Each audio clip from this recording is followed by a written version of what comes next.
afraid. Who is my life?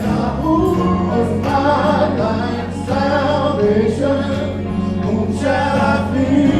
Whom shall I be Whom afraid? shall I be afraid? I will wait on you. Wait on you. I will wait on you. I will trust in you. Trust in you. I will trust in you. And I will remain. I will remain So confident. Yes, I will see the good. come on, everybody. Say it. I will remain. Come on. Confident. Yes, I will see Yeah. the goodness of God. Back to the top, y'all. Your horse. Who is my life? Salvation. Whom shall I fear? Whom shall I be Whom afraid? shall I be afraid? God, who is my life? Salvation. Whom shall I Whom fear? shall I Whom fear? shall I fear? Whom shall I be afraid? I will wait on you. Wait on you. I will wait on you. I will trust in you. Trust in you. I will trust in you. I will remain. I will remain. So confident. Yes, I will see the goodness of God. I will remain. So confident. Yes, I will see the goodness of God. Hey! Hey! Hey! Hallelujah!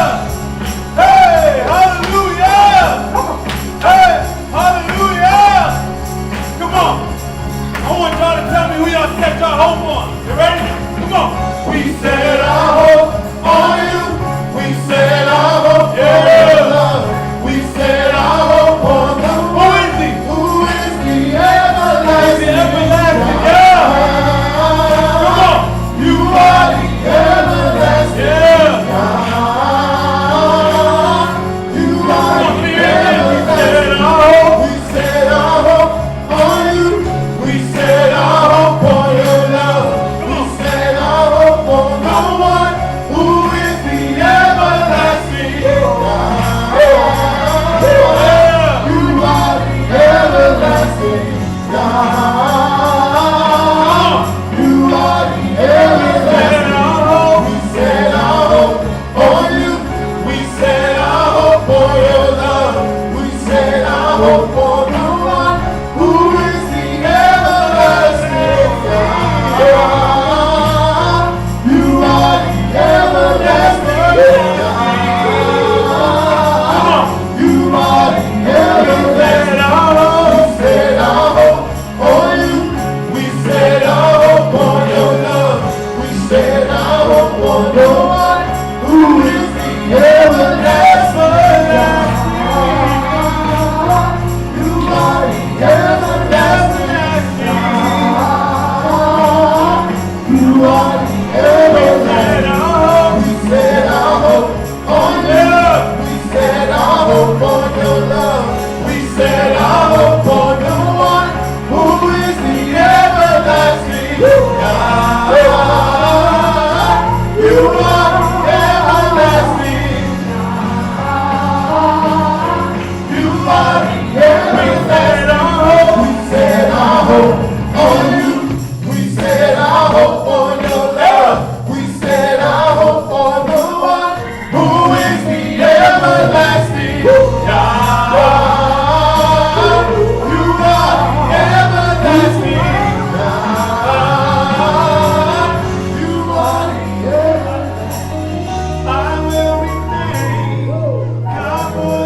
that love. That love turns better. About that sweet peace that He gives you. Give me that sweet peace like never. Oh, There's nobody like you, like you. I'm talking about my Yah, I'm y'all. talking about my Yah, my Gotta make Yah. that personal. My Yah, my Yah. There's nobody like you, like you. Talking about my Yah. I'm talking about my Yah, my Yah. Praise God, everybody.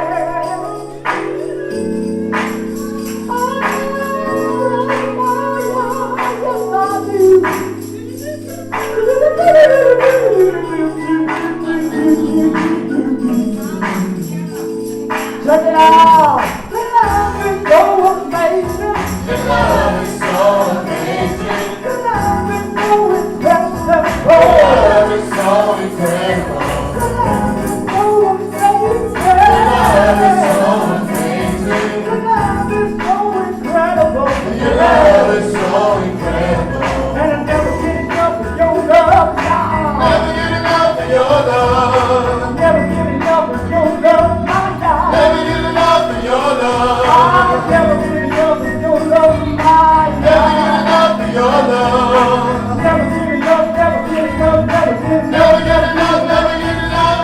Your love is so amazing. Your love is so amazing. Your love is so incredible. Your love is so incredible. Your love is so amazing. Your love is so amazing. Your love is so incredible. Your love is so I said, incredible. but I'm never getting enough of your love, God. Never get enough of your love. Never getting enough of your love, God. Never get enough of your love. I'm never getting enough of your love, God. Never get enough of your love.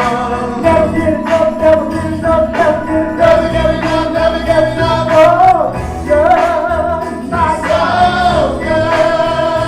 So good, my So God. good. So good, my So God. good. So good, my God. So good. So good, my God. So good. So good, my God. So good. So good, my So good. So good, yeah. So good. Say yeah, yeah, yeah, yeah, yeah. Yeah, yeah, yeah, yeah, yeah. Say yeah, yeah, yeah, yeah, yeah. Yeah, yeah, yeah, yeah, yeah. Say my yeah, my yeah. Maya, Maya. Say my yeah. My, So good, yeah. He's so good. So good, my He's yeah. so good. So good, my He's yeah. so good. So good, my yeah. He's so good. Hallelujah. Hallelujah. Beautiful day today. Beautiful day.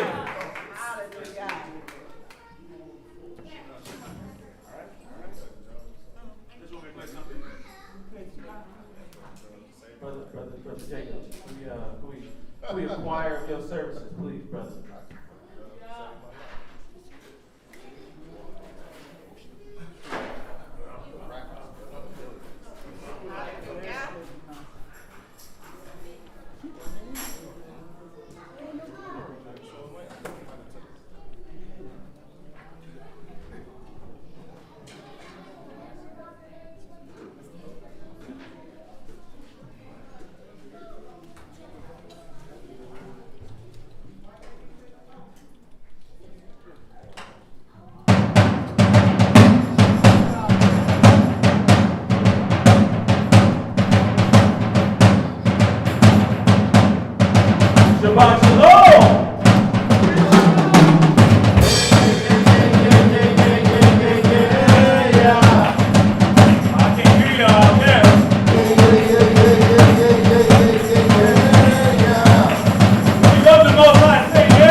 Hallelujah.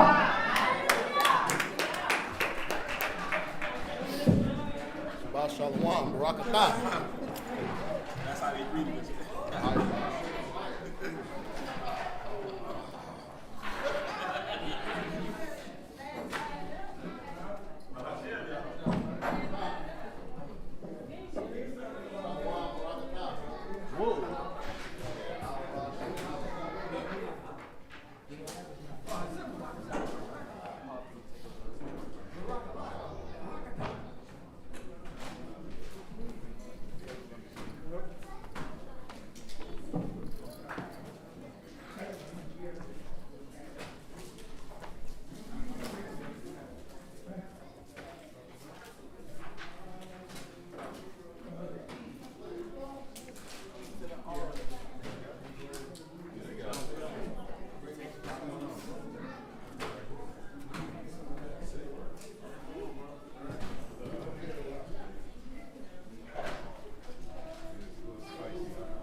How many of y'all know what Echad means?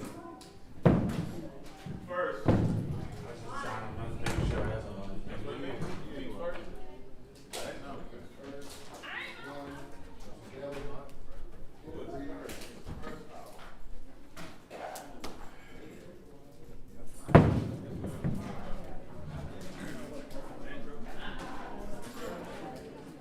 Everybody give me an M. Give me an E.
All right.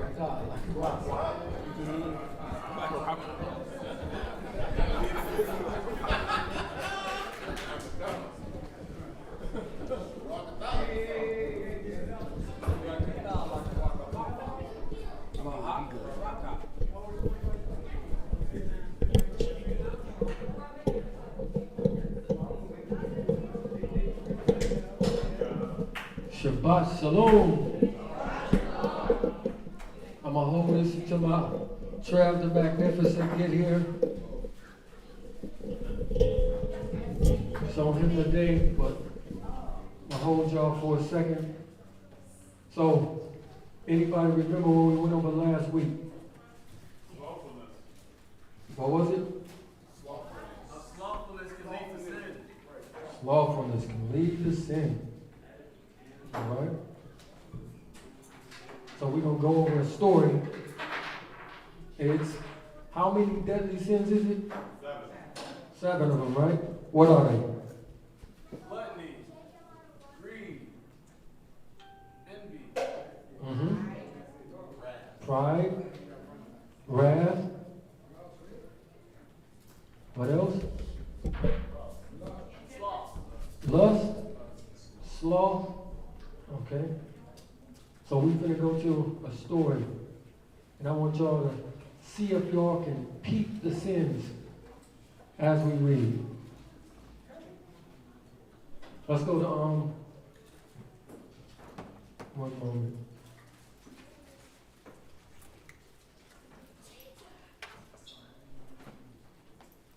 Let's go to 2 Samuel 11. We're We're just doing this till Trav get here.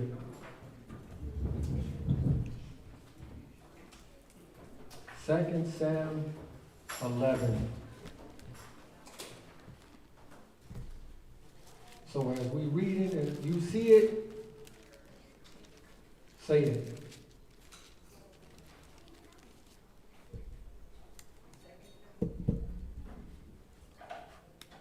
Okay, cut. Which one of these? Cut the lights. One moment.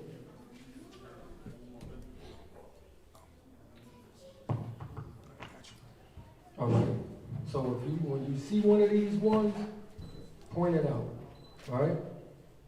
Read 2 Samuel 11 verse 1. 2 Samuel 11 and verse 1. And it came to pass, after the year was expired, at the time when kings go forth to battle, that David sent Joab and his servants with him, and all Israel, and they destroyed the children of Ammon, and besieged Rabbah.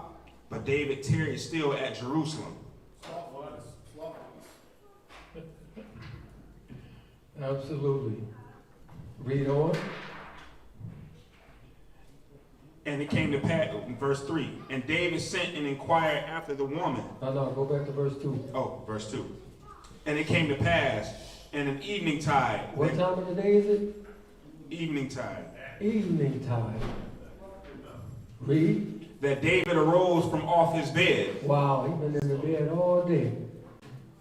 Read. And walked upon the roof of the king's house. And from the roof he saw a woman washing herself.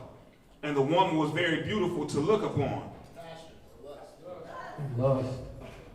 Right there. Read. Verse 3. And David sent and inquired after the woman. And one said, is not this Bathsheba, the daughter of Eliam? Absolutely. Read. The wife of Uriah the Hittite? And David sent messengers and took her. And she came in unto him. This is adultery, but we're going from the 7 deadly. It's coveting and it's envy. He's in the covetous thing right now. He's going to take something that doesn't belong to him. Envy. Read. And she came in unto him, and he lay with her. What else did he just do in this? He just broke another one.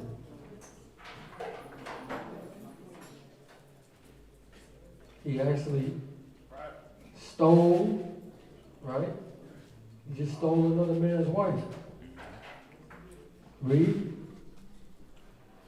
And David sent messengers and took her, and she came in unto him, and he lay with her, for she was purified from her uncleanness. And she returned unto her house. And the woman conceived, and sent and told David, and said, I am with child.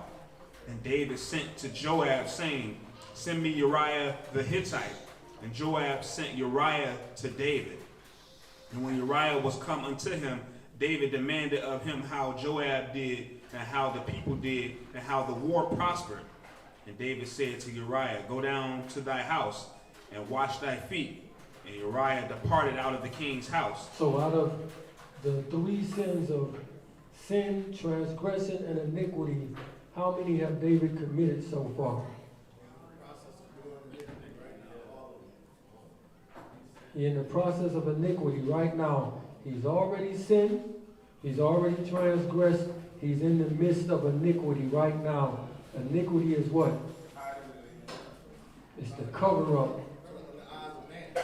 Exactly. So iniquity is an actual work. This is why you call it the work of iniquity, because you're doing something. It's an action. You're continuing. He's trying to cover up his sin now. Read. And when Uriah was come unto him, David demanded of him how Joab did, and how the people did, and how the war prospered. And David said to Uriah, go down to thy house, and wash thy feet. And Uriah departed out of the king's house, and there followed him a mess of meat from the king. But Uriah slept at the door of the king's house with all the servants of Yahuwah, of the Lord, that's David. and went not down to his house. And when they had told David, saying, Uriah went not down unto his house, David said unto Uriah, camest thou not from thy journey? Why then didst thou not go down to thine house? And Uriah said unto David, the ark in Israel and Judah abide in tents, and my lord Joab and the servants of my lord are encamped in the open fields. Shall I then go into mine house to eat and to drink and to lie with my wife? As thou livest, and as thy soul liveth, I will not do this thing. And David said to Uriah, tarry here today also, and tomorrow I will let thee depart. So Uriah abode in Jerusalem that day and the morrow. And when David had called him, he did eat and drink before him, and he made him drink. And ate at evening, he went out to lie on his bed with the servants of his Lord, but went not down to his house. And it came to pass in the morning that David wrote a letter to Joab and sent it by the hand of Uriah. And he wrote it in the letter, saying, set ye Uriah in the forefront of the hottest battle. Wrath. Right here, you got wrath. So from this one man, this one incident, all of these sins are present in this one incident, right? But is David outraged right now? Is he screaming and foaming at the mouth? So wrath don't have to look like, just keep this in mind, it don't have to look like what we think of. Off the top, this will show you a different side of it when we actually get into wrath.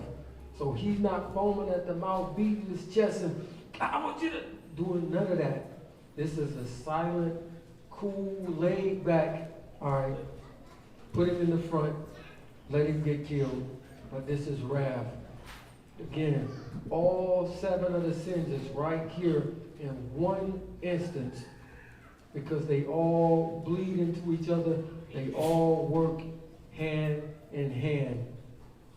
So usually when you do one of them, you're doing them all. It's just which one is the lead, right? Read. Verse 18, then Joab sent and told David all the things concerning the war, and charged the messenger, saying, when thou hast made an end of telling the matters of the war unto the king, and if so be that the king's wrath arise, and he say unto thee, wherefore approach ye so nigh unto the city when ye did fight? Know ye not that they would shoot from the wall? Who smote Abimelech, the son of Jerubasheth? Did not a woman cast a piece of a millstone upon him from the wall, that he died in Thebes? Why went ye nigh the wall? Then say thou, thy servant Uriah the Hittite is dead also. So the messenger went and came and showed David all that Joab had sent him for. So again, with this story, all 7 of the vices are done. Can y'all think of anywhere else where you can see them all side by side or simultaneously taking place? Like a specific chapter or like an instance? Anywhere you can think of. Israelites in the wilderness. Yeah, that's over. Yeah, definitely. Cain had greed, wrath, Absolutely. envy, Absolutely. Lust. Slothfulness. He had it all. He had it all. How was he slothful? he didn't bring his first fruits. Exactly. Exactly. He didn't bring his fruits. He delayed to bring them. He was procrastinating, slowing around to do it. If you see sloth anywhere, you can almost see everything else. Absolutely. They all go hand in hand. It's just which one is in the front, which one takes the lead most of the time. We know everything comes from pride itself. And then the next one, what comes right after it? but it's still usually going to somehow bleed into all of them. So the reason why it's good to know this, if you don't know it, you'll continue to do it. Just like most of us has been Slavs our whole life, and we didn't even know that this was a bad thing, right? Same thing, because there is no law that says you shall not be slothful, right? Just like nobody's ever gotten 25 to life for doing, for gossiping, right? So this is why we don't think it's bad. Same thing with this. They all bad, every last one of them. What's another spot that shows them? Korah and Moses. Absolutely. Let's go there.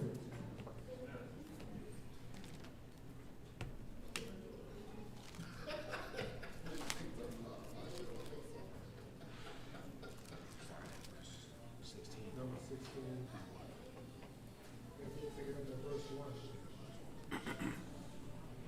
This is Numbers chapter 16 and verse 1. Now Korah, the son of Izhar, the son of Kohath, the son of Levi, and Dathan and Abiram, the sons of Eliab and On, the son of Peleth, sons of Reuben, took men. And they... So why is he picking these specific people out to be a part of this? Yeah, character as well, but it's something else though.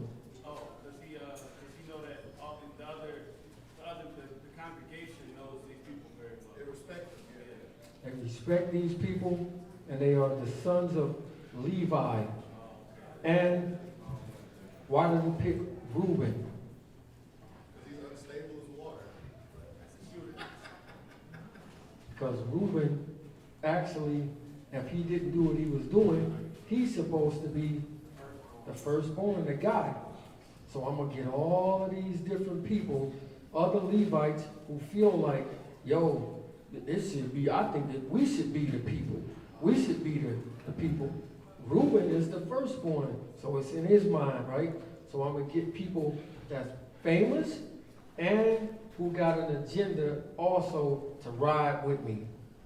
All right? Read. Verse 2. And they rose up before Moses with certain of the children of Israel, 250 princes of the assembly, famous in the congregation, men of renown. And they gathered themselves together against Moses and against Aharon. So which one have they committed so far? Envy Envy. Absolutely. and greed too. Yep. Read. And they gathered, verse 3, and they gathered themselves together against Moses and against Aharon, and said unto them, Ye take too much upon you, seeing all the congregation are holy, every one of them. You say, how many people in it is holy? Yeah. All of them. Everybody. Is that true? Absolutely not. They done got turned around in the wilderness for I don't know how many times. So everybody can't be righteous. Read. Every one of them, and Yahuwah is among them. Wherefore then lift ye up yourselves above the congregation of Yahuwah. Is Moses actually lifting himself up among these people? Y'all put him in this place. So he's trying to compete with Moses. He's got people that's trying to compare and compete with Moses. What do comparing and competing do? What does it bring?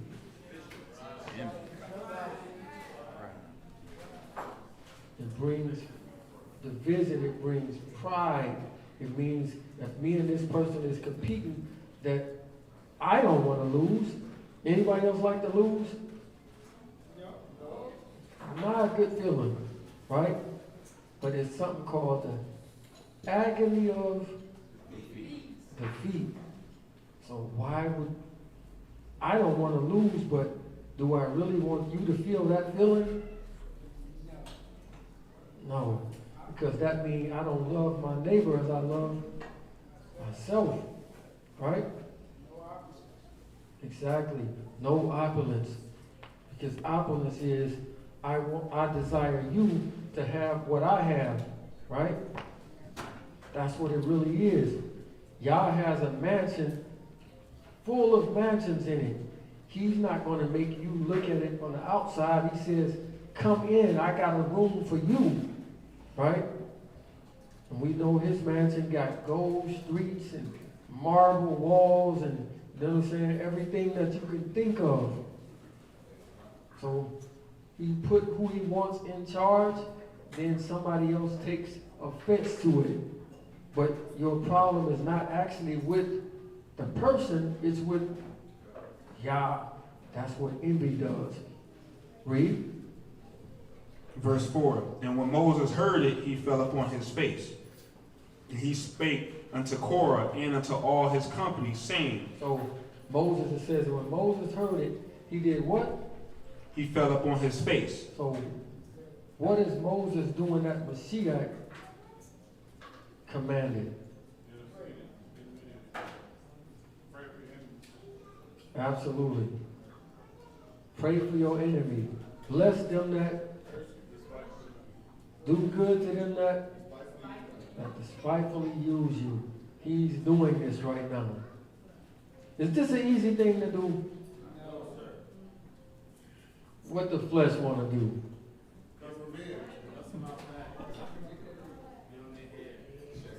Y'all kill every one of them.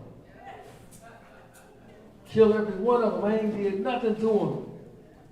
But pray for them over and over. Go ahead and kill them, y'all. But he don't do that. Read. Verse 5, and he spake unto Korah and unto all his company, saying, even tomorrow Yahuwah will show who are his, and who is holy, and will cause him to come near unto him. Even him whom he hath chosen will he cause to come near unto him. This do, take you censers, Korah, and all his company, and put fire therein, and put incense in them before Yahuwah tomorrow. And it shall be that the man whom Yahuwah doth choose, he shall be holy. Ye take too much upon you, ye sons of Levi. And Moses said unto Korah, hear, I pray you, ye sons of Levi.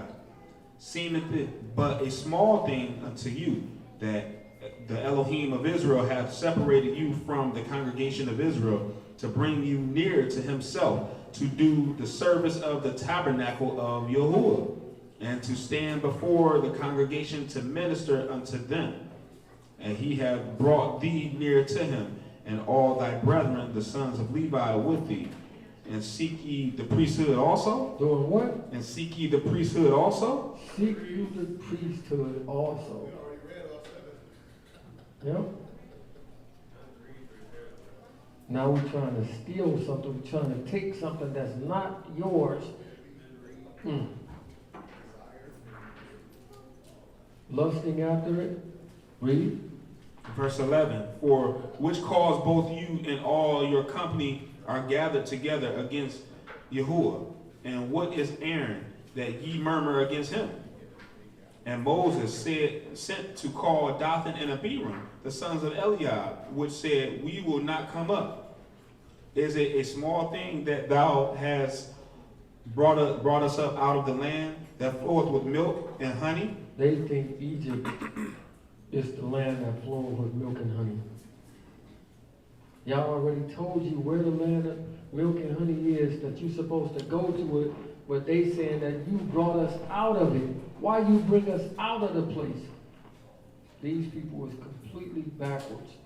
Like we completely backwards today. Read. To kill us in the wilderness, except thou make thyself altogether a prince over us? Moreover. Read that verse again. Verse 13. Is it a small thing that thou hast brought us up out of a land that floweth with milk and honey, to kill us in the wilderness, except thou make thyself altogether a prince over us? Where does that ring a bell from right there? Them choosing to put asking for the Most High to put a king over them. No. Rephrase the question. So, right here in verse 13, he says, is it a small thing that thou hast brought us up out of the land that floweth with milk and honey, to kill us in the wilderness. This is where I want you to pay attention. He said, to kill us in the wilderness, except thou hast made thyself altogether a prince over us. Where does this should bring you back to something? He's talking to Moses about killing them.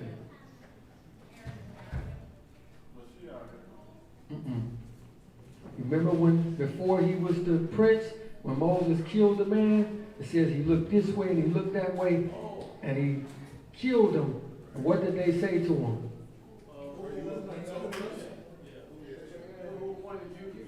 Exactly. It's pointing you back to that. I believe that these are the same brothers right here saying the same thing to him. Right? So these little key nuggets, all through the book, you got to peep these out, because he's saying this for a reason. And what did Moses do the first time that they said it? He ran. What do you think they was trying to make him do right here? Run. It didn't work this time. See these little bitty nuggets underneath the surface? Read. Verse 14. Moreover, thou hast not brought us into a land that floweth with milk and honey, or given us inheritance of fields and vineyards. Wilt thou put out the eyes of these men? We will not come up. And Moses was very wroth, and said unto Yahuwah, respect not thou their offering. Right here, Moses kind of getting in it. He's kind of feeling it. The meekness is going away.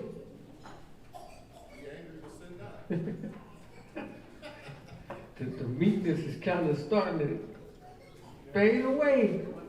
Kind of getting a little peeved at y'all right now. I ain't mad, I'm just a little peeved at these weak and see. Go ahead, read.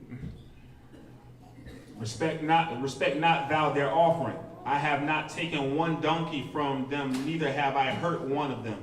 And Moses said unto Korah, be thou and all thy company before Yahuwah, thou and they, and Aaron tomorrow. And take every man his censer, and put incense in them, and bring ye before Yahuwah every man his censer, 250 censers, thou also and Aaron. So what happens if somebody that's unjust brings fire before y'all? Absolutely. Absolutely. So only the priest is designated to do this. The real one. Anybody else that y'all didn't call to do this, just chilly, chilly, bang, bang. But y'all think y'all chosen. Y'all think y'all is the people. So Moses let you see, if you really chosen, bring the fire. Put it in the censer and bring it on. Let's see what happens if you come into the holies of holies with your fire. Let's see what happens to you. Read. Verse 18. And they took every man his censer, and put fire in them, and laid incense thereon, and stood in the door of the tabernacle of the congregation with Moshe and Aharon. And Korah gathered all the congregation against them unto the door of the tabernacle of the congregation. And the glory of Yahuwah appeared unto all the congregation. And Yahuwah spake unto Moses and unto Aharon, saying, separate yourselves from among this congregation, that I may consume them in a moment. And they fell upon their faces and said, O Elohim, the Elohim of the spirits of all flesh, shall one man sin, and wilt thou be wroth with all the congregation? And what does that remind you of? Shall one man sin, and shall be wroth with all the congregation?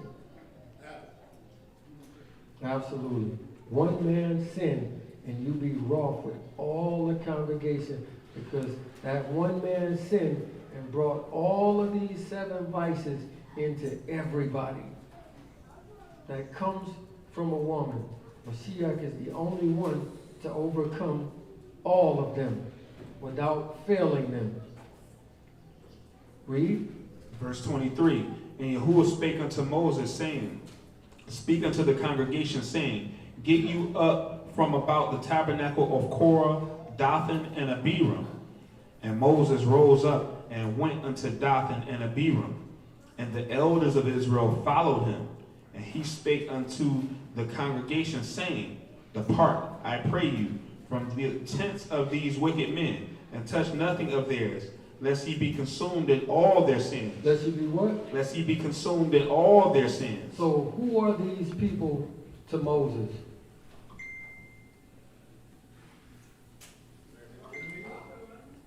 They his brothers, they his family. These people from Levi, like Moses is from Levi. This is his own people coming against him in this way. So this got to doubly hurt what they doing to him. His own closest people. Mashiach says it will be the people of what? His enemies shall be there in his own household. Absolutely. It's right here. People of Levi is coming against him, trying to steal the priesthood from him, even though he didn't want it. He tried to get away from it. Read. Verse 27. So they got up from the tabernacle of Korah, Dathan and Abiram, on every side. And Dathan and Abiram came out and stood in the door of their tents, and their wives and their sons and their little children. And Moshe said, Hereby ye shall know that Yahuwah hath sent me to do all these works. For I have not done them of mine own and mind. He what? I have not done them of mine own mind. So notice right here, Moses says, all these things I have not done them of my own mind. He let them know this ain't coming from me. But a little later, what did he do? He did something that came from him. Exactly. He said, must we fetch water out of this rock? He took the credit for it. Right here, he's still in line. He don't take the credit for nothing that he's doing. Right? Read. Verse 29. If these men die the common death of all men, or if they be visited after the visitation of all men. So if they die, if they catch the Rona and die, this is natural death. But if it's something else take place that's supernatural, know that it's from Yah. Read. Then Yahuwah hath not sent me. But if Yahuwah spake, make a new thing, and the earth opened her mouth and swallowed them up. Make a what? And but if Yahuwah make a new thing, and the earth opened her mouth and swallow them up. So if the earth opens her mouth and swallow them up, where does that take your mind? Revelations. He says somebody else is going to go into something. Matter of fact, read on. And they go down quick into the pit, then ye shall understand that these men have provoked Yahuwah. And it came to pass, as he had made an end of speaking all these words, that the ground clave asunder that was under them, and the earth opened her mouth and swallowed them up, and their houses, and all the men that appertain unto Korah, and all their goods. They and all that appertain to them went down alive into the pit. Went down what? Down alive into the pit. So that takes you to Revelations, where he says that the false prophet, the serpent, and the beast were all thrown alive into the pit. Same thing right here. This is drawing from this story. Read. And they perished from among the congregation. And all Israel that were round about them fled at the cry of them. For they said, Lest the earth swallow us up also. And there came out a fire from Yahuwah, and consumed the 250 men that offered incense. That did what? That offered incense. See, you brought strange fire in here. Like you said, Aunt, you brought your little fire in here, and he sent a big fire down and consumed them. Because you're not supposed to bring that into here. You're not set apart to do this. I set Aaron and Moses apart to do this, but since you was full of envy, you coveted their position, and you tried to take it from them, which would be stealing. You know what I'm saying? And you're lusting after, again, what's not yours. It got them. Now, this is led into wrath from Yah, killing them. But this is just wrath. This is just anger right here. Right? Read. Verse 36. And Yahuwah spake unto Moses, saying, Speak unto Eleazar the son of Aharon the priest, that he take up the censers out of the burning, and scatter thou the fire yonder, for they are hallowed. The censers of these sinners against their own souls, let them make them broad plates for a covering of the altar, for they offered them before Yahuwah. Therefore they are hallowed, and they shall be a sign unto the children of Israel. And Eleazar the priest took the brazen censers, wherewith they that were burnt had offered, and they were made broad plates for a covering of the altar, to be a memorial unto the children of Israel, that no stranger which is not of the seed of Aharon come near to offer incense before Yahuwah. So even though they was the family members from Levi, Reuben is the firstborn, but you are not consecrated. You're not Aaron's children. You're not his seeds. Therefore, you're not qualified to come into this thing. So it's people that's walking around calling themselves priests right now. What do you think would happen if they took that fire in there?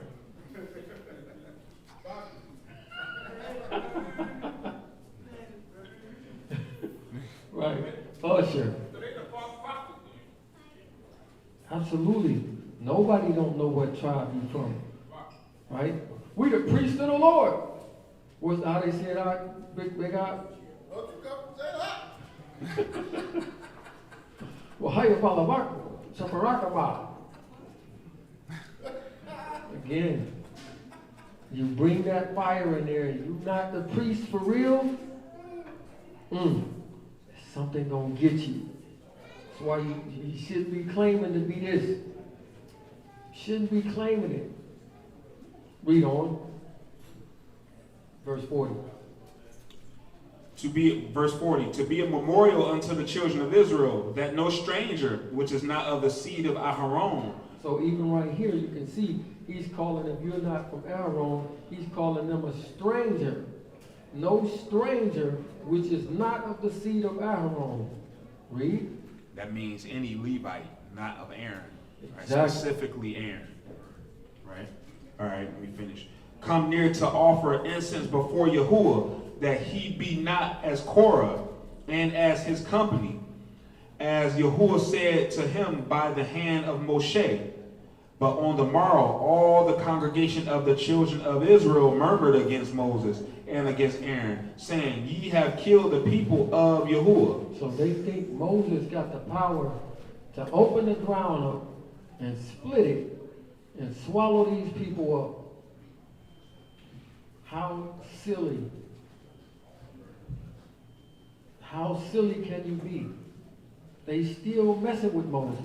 Yeah, but that's going back to the time with the water. They probably in their mind at that particular time was Moses. It wasn't. Absolutely. But you notice, this is why he don't take credit for it. He's telling them flat out, like, all this stuff that I'm doing is directly coming from him, not me. Go ahead, Al. I was going to say that's what the pagan priests did in Egypt too. They were presenting themselves as the power. So when the sorcery came from them, they accepted credit from it. So that's all they know is what they have seen. So that's all they can think of right now. They're not really seeing the Most High. They're seeing Moses. Absolutely. I got you. Yes, sir. So they credit him. Moses is killing these people. And it ain't Moses that's doing it. It's Yah that's doing it. He's just the figurehead out in front that's delivering you the word. That's why we say, don't shoot the messenger. I'm just telling you what he told me. Read. And it came to pass, when the congregation was gathered against Moses and against Aharon, that they looked toward the tabernacle of the congregation, and behold, the cloud covered it, and the glory of Yahuwah appeared. And Moses and Aaron came before the tabernacle of the congregation. And Yahuwah spake unto Moses, saying, get you up from among this congregation, that I may consume them as in a moment. And they fell upon their faces. And Moses said unto Aharon, take a censer, and put fire therein from off the altar, and put on incense, and go quickly unto the congregation, and make an atonement for them. For there is wrath going out from Yahuwah. The plague is begun. The plague is what? The plague is begun. The plague has begun. I believe sooner or later, the plague's going to begin. And we want to be on the right side. We want to have them 7 sins in check. Because if you don't have them in check, you will be one of the people who are consumed. Go down into the hole or the pit. Read. And Aaron took as Moses commanded and ran into the midst of the congregation. And behold, the plague was begun among the people. And he put on incense and made an atonement for the people. And he stood between the dead and the living, and the plague was stayed. Now they that died in the plague were 14,700, beside them that died about the matter of Korah. All these people losing their lives senselessly for nothing, because they got that thing inside of them. I want to go against what's right. What I know is right, I want to go against it. I'm sick of Moses getting all the credit for everything. I'm sick of him being the guy. This is envy. Everybody holy, not just you. As if Moses put himself in this position. 14,700 people plus the 250 died in this debacle because of these sins. Read. Verse 50, and Aaron returned unto Moses unto the door of the tabernacle of the congregation, and the plague was stayed. It was what? The plague was stayed. It was stayed. So again, even though all of these people is completely against Moses, they still fall on their face. He tell Aaron, take a censer and do this and make an atonement for the people. So if Moses and Aaron don't make an atonement for the people, how many people would have died? Probably everybody, because it says that he gathered all the congregation against them. Right? So everybody had a little something against them. You know what I'm saying? It's like in school when you have the quote-unquote teacher's pet. Right? And she go out the room and she say, all right, class. I want you everybody to stay in your seat. Don't throw any papers. Don't be chewing gum and doing all your little stuff. And Wilbert, I want you to take names of whoever is talking or playing, okay? I can't stand Wilbert.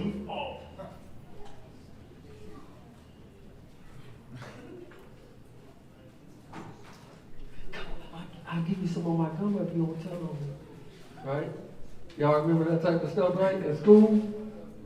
Same thing. Can't stand this person because Yah has chosen this person to do it. You get filled up with envy. And with that, we're going to bring forth the magnificent, the wonderful Travis Snipes. He has arrived.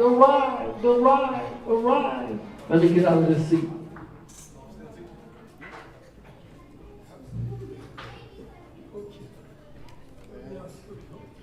I got like 15 minutes for y'all. How long have I been going? About 20, 25, 30? Yeah. I got about 25 more minutes for y'all. It's gonna be quick. Take your time. Shabbat shalom. Y'all all right? All right, we had an immersion today. You know what I'm saying? Hallelujah for the souls that got won over. All right, what was Squab going over? Slothfulness. Slothfulness within the stories? Okay. What y'all get from that? That's it. They all bleed in with each other. They usually accompany each other. Cause and effect. Right? Slothful on one thing is going to lead into something else. Right? All right. How many of y'all are slothful in prayer? You mean slothful, you mean like hesitant? Or, you know what I'm saying? What does it mean to be slothful? Lazy. Relaxed. Chilling. How many of us are slothful in prayer? Just 2, 3. Okay. Well, it's going to make some sense into this. Let's pick it up at Luke chapter 11, verse 1.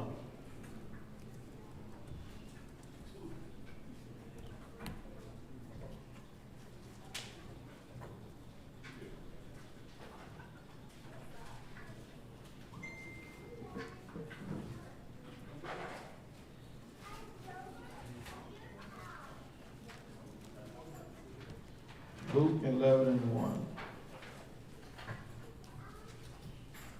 Luke chapter 11 and verse 1. You give me 1 Thessalonians chapter 5. And it came to pass that as he was praying in a certain place, when he ceased, one of his disciples said unto him, Master, teach us to pray, as John also taught his disciples. All right, hold on. What is the first thing that he asked them? Teach us how to pray, or teach us to pray.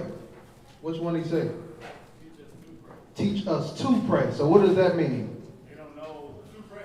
There's a lack thereof, right? So this man was fervent in his prayer, and they then came up to him and said, teach us to pray, right? Hold what you got. 1 Thessalonians chapter 5, verse 17.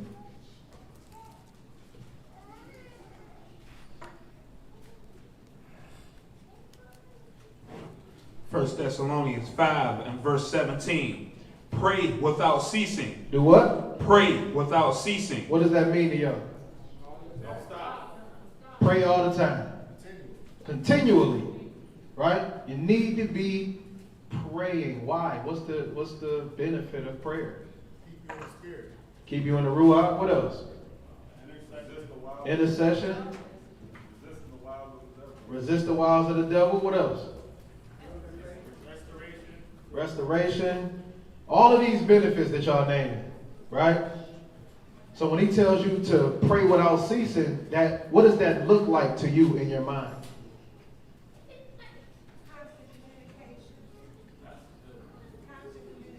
Constant communication. Okay. What else? How does it look like you're doing it? When they say pray without ceasing, like does it give you a visual or something? Thinking on certain things? Okay. Let's go back to Luke 11 and 1. So he says, pray without ceasing. Luke 11 and 1.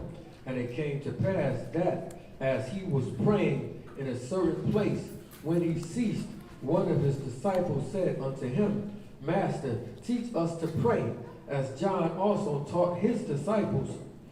And he said unto them, when you pray, say, Our Father, which art in Shamaim, Kodesh be thy name. Thy kingdom come, thy will be done, as in Shamaim, so in earth. All right, so right here, we understand this to be the Master's prayer, right?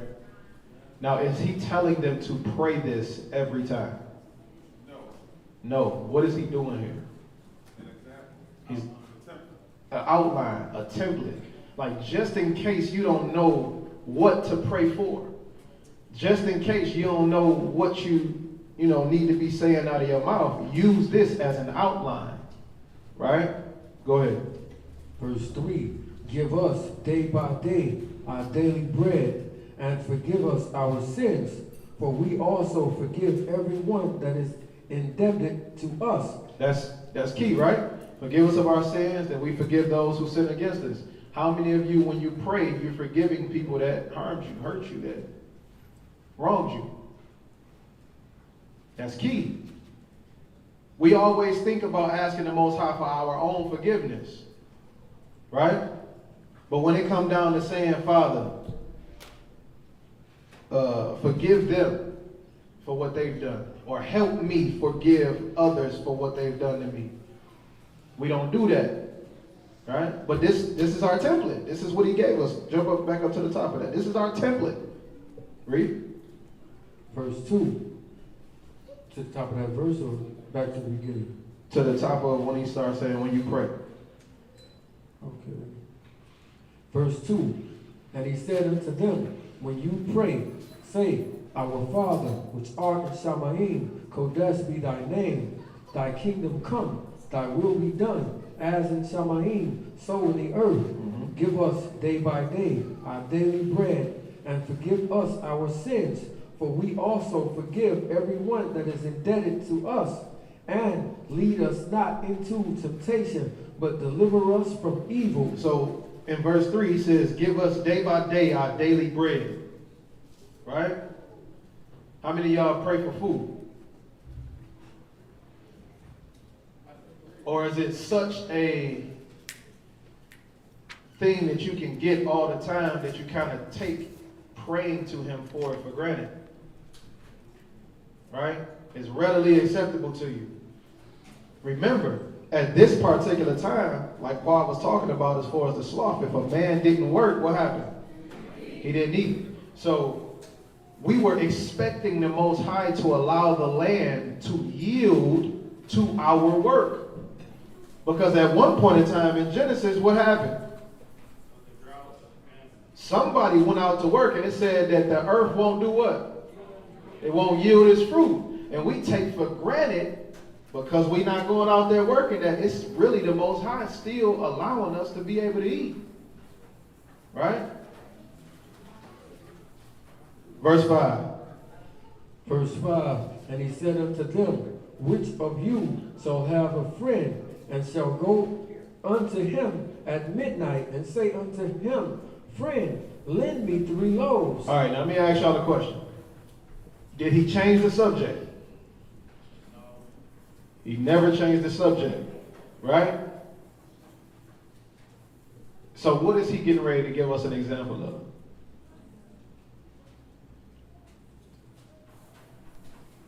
For 500 points. Giving somebody their daily bread. Nope. What was the subject? Come on, y'all. We got comprehension. Prayer. Prayer. Prayer without ceasing. Prayer without ceasing. Praying. Right? So what is this about to be an example of? Petition. Prayer. A petition.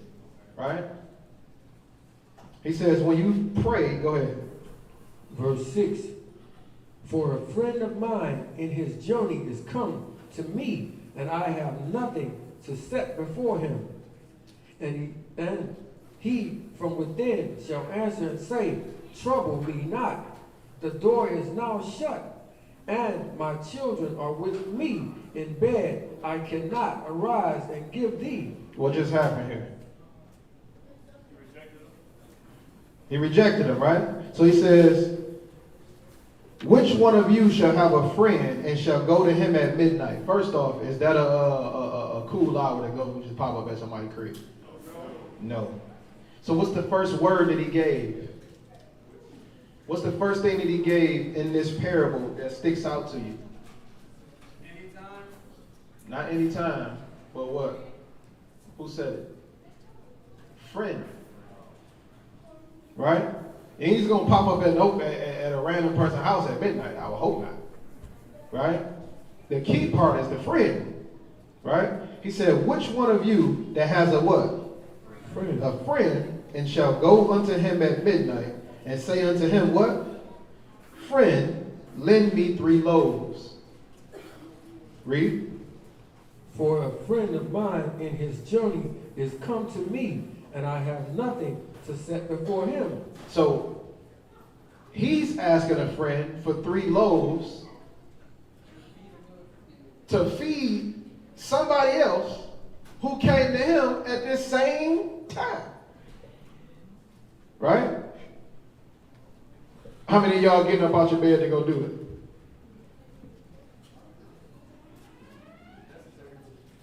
If it's necessary? How many of y'all ain't getting out the bed? I don't care what you hear. Hitting the door knocking or what? Let me be honest. That lazy nigga coming over here trying to get something for free, waking me up. You looking at ring? Oh man, that's just such and such. I'm about to lay right now. Right. Right. Keep them lights off. We ain't here. That's the key. The key is this is a friend coming to you. Right? So what does the Bible tell you to do? Make sure a friend, prove a friend, because you don't just call everybody a, you don't. Hold what you got, give me James chapter 2 and verse 23. You don't just call everybody friend. But the problem is too many of us do just call anybody friend. We give too many outside people access to us that don't need it. Right? James 2 and 23. James 2 and 23. James 2 and 23. And the scripture was fulfilled which saith, Abraham believed Elohim, and it was imputed unto him for righteousness, and he was called the friend of Elohim. So because he believed, he was a friend to the Most High. Right? Now, in choosing a friend, because remember, this is important, especially when we're talking about prayer. We're going to see what this got to do with anything, right? Especially when we're talking about prayer, about being called a friend, right? Remember, Mashiach told you that he do what for his friend? He lay his life down for his friends. So merely asking for 3 loaves of bread at midnight ain't nothing, right? 2 Chronicles 20. Verse 7. Chapter 20 and verse 7. 2 Chronicles chapter 20 and verse 7.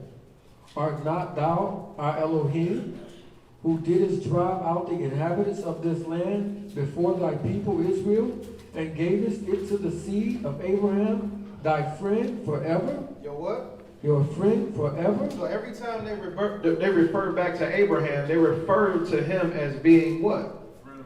The Most High's friend. Right? That's key. Genesis chapter 14, verse 1. You give me Isaiah chapter 48.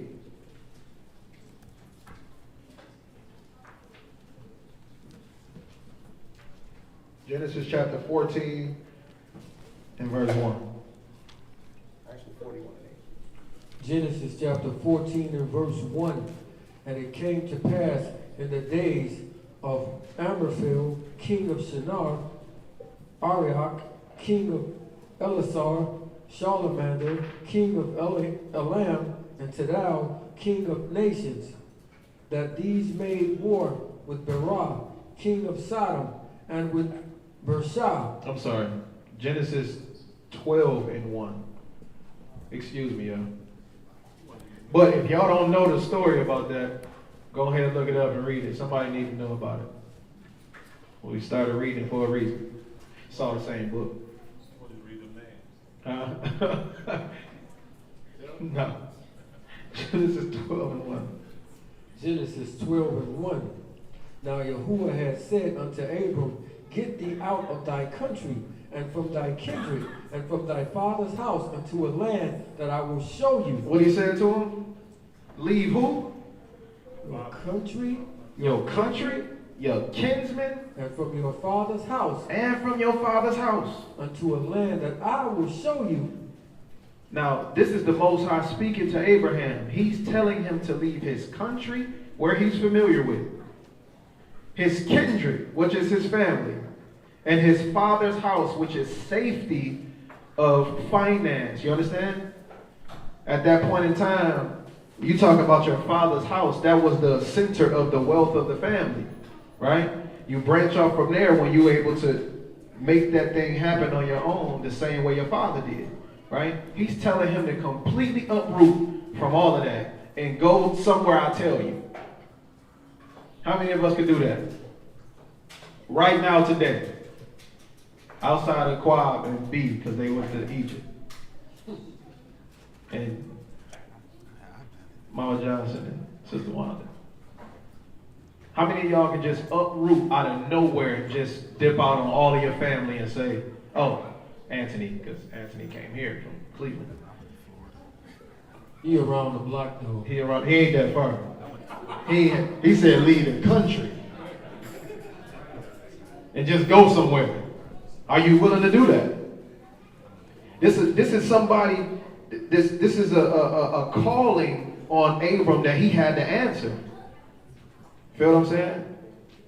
This is why he's the pillar in the Bible of faith. What's faith? To believe. To believe. The substance of things hoped for and the what? Not seen. Evidence of things not seen. So let's read what he got. He said, verse 2. And I will make you a great nation, and I will bless you and make your name great, and thou shalt be a blessing. And I will bless them that bless you, and curse him that curseth you. And you shall of all the families of the earth be blessed. So he asked him to do this, right? Get up from everything, go to this place I'm going to tell you to go, and I'm going to bless you. Did he do it? Because he did it, it was attributed unto him for faith, right? This is a part of what he did to be called a friend of the Most High. You get what I'm saying? There was always a trial and a test before he just gave Abraham something. You know what I'm saying? That's how he was proving a friend, right? Before I even give you all of this stuff, are you willing to rock with me with what I'm telling you? That's him proving a friend. How many of us go to those lengths to try to prove a friend? Man, you know what I'm saying? They pay $20 for your gas one day. You know what I mean? They go out, have a couple of drinks with you. Oh, this is my homie. This is the homie. This is my friend. This is my homeboy. We go way back. Y'all had a couple of drinks in 1995. That ain't your homeboy. That ain't your friend. Remember, we talking about a friend that popped up at your crib at midnight. Right? The subject is what? Prayer. All right. Genesis chapter 13, verse 1. Genesis 13 and 1. And Abram went up out of Egypt, he and his wife, and all that he had, and Lot with him, into the south. And Abram was very rich in cattle, in silver, and in gold. And he went on his journeys from the south, even to Bethel, unto the place where his tent had been at the beginning between Bethel and Hai, unto the place of the altar which he had made there at the first. And there Abram called on the name of Yahuwah. There he did what? Called on the name of Yahuwah. And Lot also, which went with Abram, had flocks and herds and tents. And the land was not able to bear them, that they might dwell together. So it done already started, right? Abraham now at this point got so much money, so much stuff, that him and Lot, his nephew, can't even abode together in the same land mass. Right? He's blessing them based on his belief, his following him. Right? But a lot of us, anyway. Genesis chapter 14. Pick it up at verse 11. Verse 9, I'm sorry. Genesis 14, verse 9. Verse 11? Start at verse 9. With Chedorlaomer, the king of Elam, and with Tidal, king of nations, and Amraphel, king of Shinar, and Arak, king of Elasar, 4 kings with 5. And the vale of Siddim was full of slime pits, and the kings of Sodom and Gomorrah fled and fell there, and they that remained fled to the mountains. And they took all the goods of Sodom and Gomorrah, and all their victuals, and went their way. And they took Lot, Abram's brother's son, who dwelt in Sodom, and his goods, and departed. So we know the story. They done came and they done stole a bunch of stuff from Sodom and Gomorrah where Lot ended up dwelling, right? And Abraham was charged with the task to go and get everything back. Go ahead and read. Verse 13, and there came one that had escaped and told Abram the Hebrew, but he dwelt in the plain of Mamre, an Amorite, the brother of Eshcol, and the brother of Aner, and these were the confederate with Abram. And when Abram heard that his brother was taken captive, he armed his trained servants, born in his own house, 318, and pursued them unto Dan. And he divided himself against them, he and his servants by night, and smote them, and pursued them unto Hobah, which is on the left hand of Damascus. And he brought back all the goods, and also brought again his brother Lot, and his goods, and the women also, and the people. And the king of Sodom went out to meet him after his return from the slaughter of Chedorlaomer, and the kings that were with him at the valley of Shavah, which is the king's dale. And Melchizedek, king of Salem, brought forth bread and wine, and he was the priest of Most High Elohim. And he blessed him and said, Blessed be Abram of the Most High Elohim, possessor of Shamayim and the earth. And blessed be the Most High Elohim, which have delivered thine enemies into thy hand. And he gave him tithes of all. And the king of Sodom said unto Abram, Give me the persons, and take the goods to yourself. And Abram said to the king of Sodom, I have lift up mine hand unto Yahuwah, the Most High Elohim, the possessor of Shamayim and the earth, that I will not take from a thread even to a shoe latchet, and that I will not take anything that is yours, lest thou shouldest say, I have made Abram rich. So he said, I ain't gonna, the king of Sodom is offering him something. He like, I ain't taking nothing from you, because you gonna say that you made me rich, right? What does this show about Abraham's character? Loyal. He's what? Loyal. He's loyal. Loyal to who? He's loyal to the Most High, right? I'll never put you on the end of this and say that you did this, because Yahuwah did it, right? This was something else to prove that Abraham was a what? Was a friend, right? Read. Save only that which the young men have eaten, and the portion of the men which went with me, Aner and Eshcol and Mamre, let them take their portion. Chapter 15. Chapter 15, drop down to verse 13. Genesis 15 and 13. And he said unto Abram, Know of a surety that your seed shall be a stranger in a land that is not theirs, and shall serve them, and they shall afflict them 400 years. And also, Go ahead. And also that nation whom they shall serve will I judge, and afterwards shall they come out with great substance, and you shall go to your father in peace. Thou shalt be buried in a good old age. Now, why did he give him that when he told him, know of a surety that your people gonna be in a strange land? What happened to cause this conversation to take place? What happened? Because it's America. I hear you tripping. What happened? Abram lost faith in him. Did he lose faith, or did He wavered. he wavered? He wavered. After all of this stuff the Most High doing to show Abraham who he is, he wavered, right? Drop back up to verse 8. Verse 8. And he said, Yahuwah Elohim, whereby shall I know that I shall inherit it? How am I supposed to know that I'm going to inherit this land? After all of this stuff, you done got up, went to this strange land. You done got super rich. You out here doing what you're doing. You done went and got your peoples back, the whole 9. I've been with you the whole time. Now you ask me what? How do I know, for real, if, you know what I'm saying, if this going to happen? He wavered in his faith. So even though the Most High was showing that he was a good friend, and up until this point, Abraham was showing that he was a good friend, sometimes you have a little rocky situation going on in friendships, yeah? Sometimes things go a little awry in friendships. You know how they say, what they say? You ain't really had a friend if y'all ain't had no argument. How that saying go?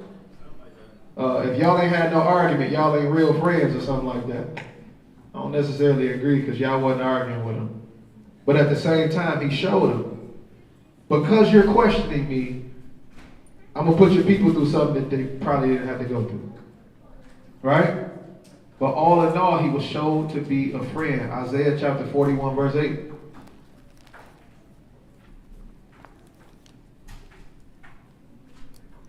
Isaiah chapter 41 and verse 8. But thou, Israel, art my servant, Jacob, whom I have chosen, the seed of Abraham, my friend. The who? The seed of Abraham, my friend.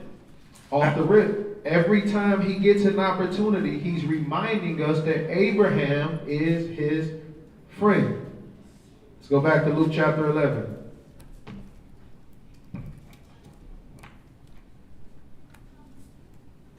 Pick it back up in verse 5. 5 more minutes, y'all. 5 more minutes. We got it. Oh, joke. Luke 11:5. And he said unto them, which of you shall have a friend, and shall go unto him at midnight, and say unto him, friend, lend me 3 loaves, for a friend of mine is in his journey, and come to me, and I have nothing to set before him. And he from within shall answer and say, trouble me not, the door is now shut, and my children are with me in bed. I cannot rise and give you, and say unto you. Wait a minute. What just happened in that verse? It's late at night, bro. My kids sleep. I'm not doing my job. It's over with, bro. Is that the tone? It's all like it. Not, nah, man, my kids sleep, bro. You know what I'm saying? Nah, that's not the tone. Picture this. It's midnight. Hey, bro, you got 3 loaves of bread? My man and them out here, man. I was trying.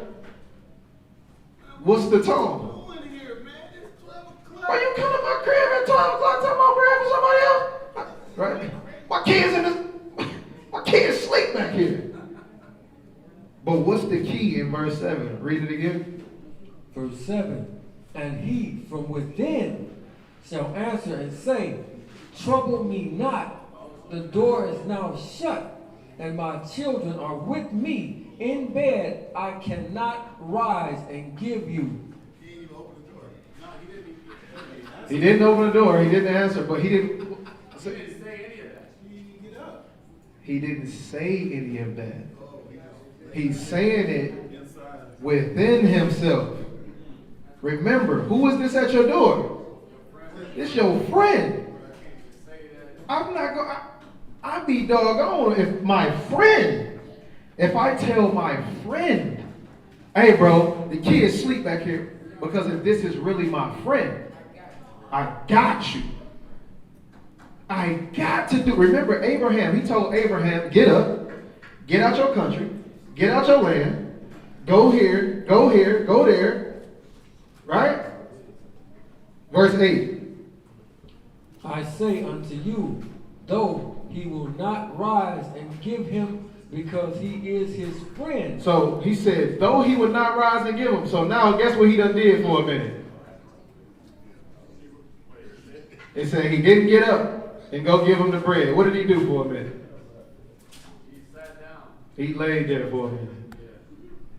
He like, man.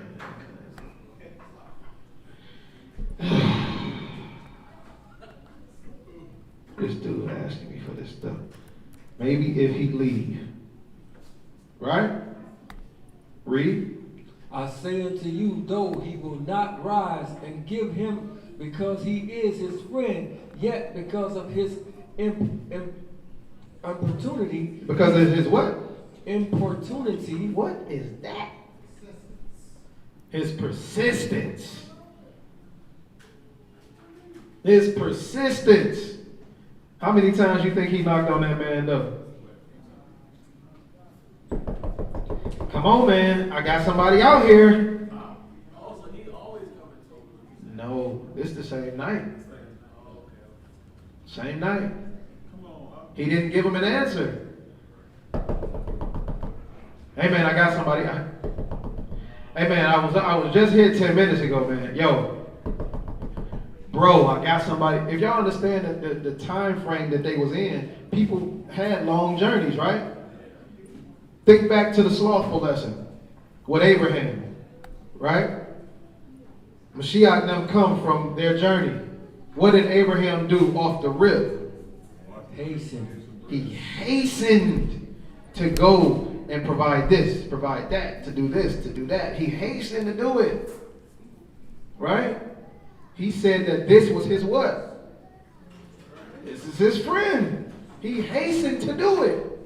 Imagine if Abraham didn't have the bread. What do you think Abraham was going to do? He going to go find it. Right? What is this? What are we talking about? What's the subject matter of this chapter again? Prayer. So, what is that word what's that word again, Elder? Persistence. Because of his persistence, right? To you, if you the one laying in the bed, that's like a gnat. Right? This irritating person. Right? But he said, because of his persistence, what happened? He will rise and give him as many as he needs. He gonna rise up and give him what? As many as he needs. He ain't gonna go to the door. Here, man, he gonna take a half a loaf of bread, bro. Hey. What he gonna do? He gonna get up. Man, what do you, how much? 3 loaves? I got 5. Right? Come back here. Right? But again, this is talking about what? Prayer. Only person that will get up and still do this for you is a what? Is a friend. We had a conversation the other day where the question was, well, how many times can we go to the Most High in prayer about something?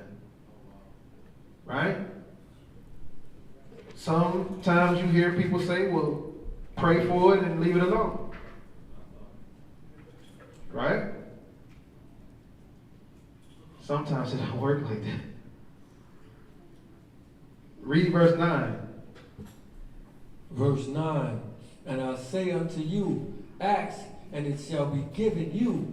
Seek. It say what? Ask, I say unto you, ask, and it shall be given you. And then what? Seek, and ye shall find. What did he say? Seek, and ye shall find. Sometimes when you seek something, is it always there in the first place you looking? You got to keep doing what? Keep looking. Read. Seek, and you shall find. Knock, and it shall be opened unto you. Sometimes people can't hear you when you knocking. You got to keep knocking. Right? Hold what you got. Luke chapter 18, verse 1. Have y'all had that question before? About praying? Should you just pray to the Most High one time and leave it alone? Right? Y'all ever think the Most High get irritated with our prayers? Oh, well, I mean, it just said if you got a friend and you come to your friend door at midnight, then you got to be what? Persistent. Because within himself, he like what? What is he saying within himself? Or within? The kids are asleep. Okay? Everybody in my house is in bed. You've waking me up out of my sleep for this. But the only way you'll get that answer is if he knows that you're a friend. That's the key component. persistence in prayer is key. What did he tell you to pray? Pray what? Without ceasing. What happens if you praying and you pray one time but you keep worrying about it over and over and over again? Is that incentive for him to answer your prayer? No. All right? Luke 18:1. Luke 18:1. And he spake a parable unto them to this end, that men ought always to pray. Sometime to pray. Always to pray. When you don't pray often, you start to forget how to pray. When you don't pray often, sometimes you don't feel right praying. When you don't pray often, sometimes you feel like you're not worthy enough to even come to him and pray. Yes or no? It's happened, right? But he tells you that you ought always to. But if you lazy and pray, I'm going to get to it. We pray. And you forget it. I've been there. What? I've been there. Right? Them prayer joints pop off 3 times a day. These are prayer reminders. Right? All you got to do is stop and pray. You don't even have to remind yourself that these are 3 prayers a day. You have people that are reminding you. Rhetorical question. How many of you actually pray during the 3 times a day? Rhetorical. Well, but you can answer if you want. Right? How many of y'all just said, it's just a prayer? Flick your phone screen up and keep on doing what you're doing. Right? Because at the time you may not, what? Feel like it. Listen. Man, when that man dropped the slothful thing, do you understand how deep that is? How it plays a part in everything that we do? He told us to pray without ceasing. Then he told us right here that we're supposed to always pray. All right, go ahead and read. Saying, just read from the top. 18:1. 18:1. And he spake a parable unto them to this end, that men ought always to pray and not to faint. And not do what? Faint. What does it mean to faint? Give up. Get weary. Forget about it. Forget about it. Right? You praying and praying and praying, and something ain't happening for you. What are you supposed to continue to do? But the key is that you have to be a what? A friend. A believer. Do not be petitioning to the Most High and you doing the wrong stuff. Get me out of my folly, please. Even though you told me not to go into my folly. No, it don't work like that. Proverbs 28:9 says what? He who turns his ear away from hearing the law, even his prayer shall be an abomination. If you turn your ear away from hearing the law, even your prayer shall be an abomination. What does it mean to turn your ear away from hearing the law? You're rejecting it. If you willfully commit sin, that means that you are doing what to the law? You are rejecting it. But then out of the same rejection, you'll turn around when you need something and pray to the man. How does that work together? And it quotes scripture. Father, you said. It's not a lie though.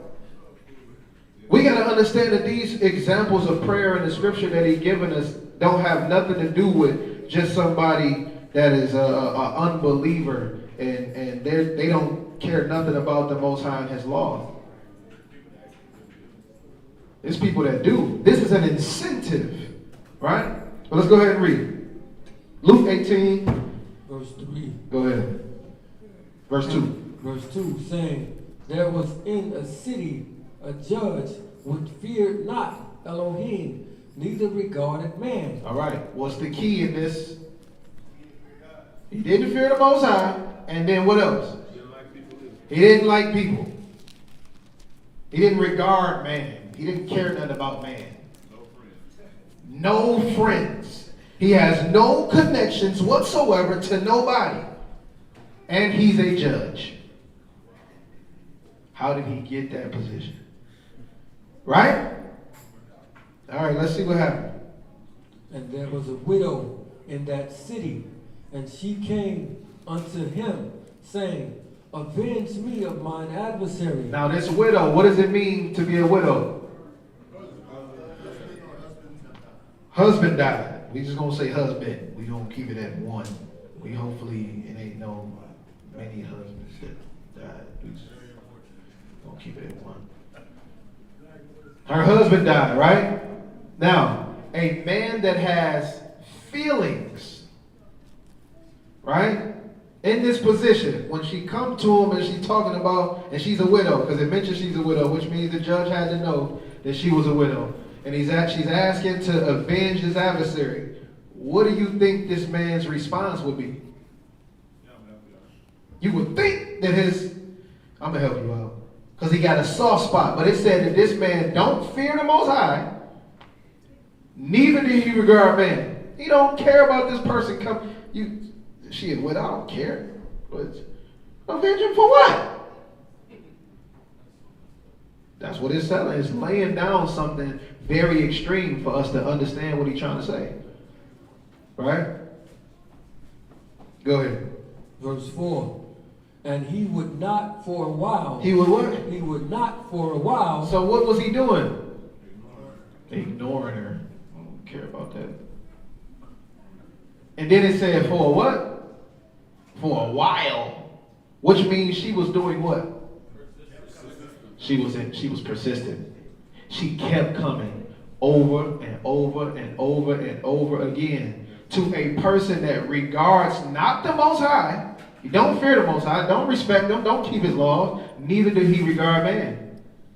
Read. But afterwards, he said within himself. He said what? Within himself. Read. Though I fear not Elohim, nor regard man, yet because this widow troubleth me. Because she do what? She troubleth me, I will avenge her, lest by her continual coming she weary me. Because this woman I don't care nothing about no God.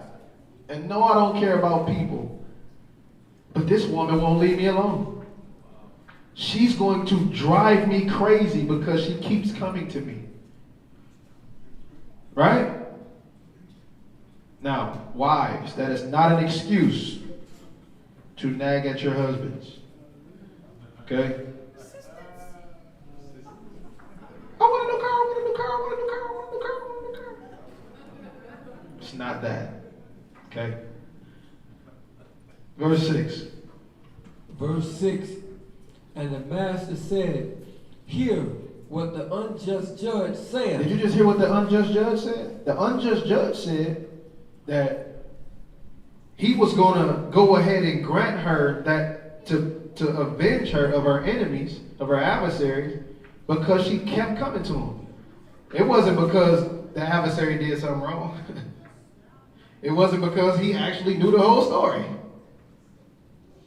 It was merely because she kept coming to him over and over and over again. What's the subject of Luke chapter 18? Prayer. You can't be constant and consistent in prayer if you're lazy. How you do some things, it's how you do all things. So if you find yourself being slothful in this area, there may be areas where you're slothful in another. Right? Go ahead, read. Verse 7. And shall not Elohim avenge his own elect, which cry day and night unto him, though he bear long with them? When he says, though he bear long with them, what does it mean? Put up with them. He's putting up with us. Long suffering. He's still gonna do what we're asking, even though he's just putting up with us. But that begs the question, what would make him be putting up with us? Why? Why would he do that? We're his friends. Mm-mm.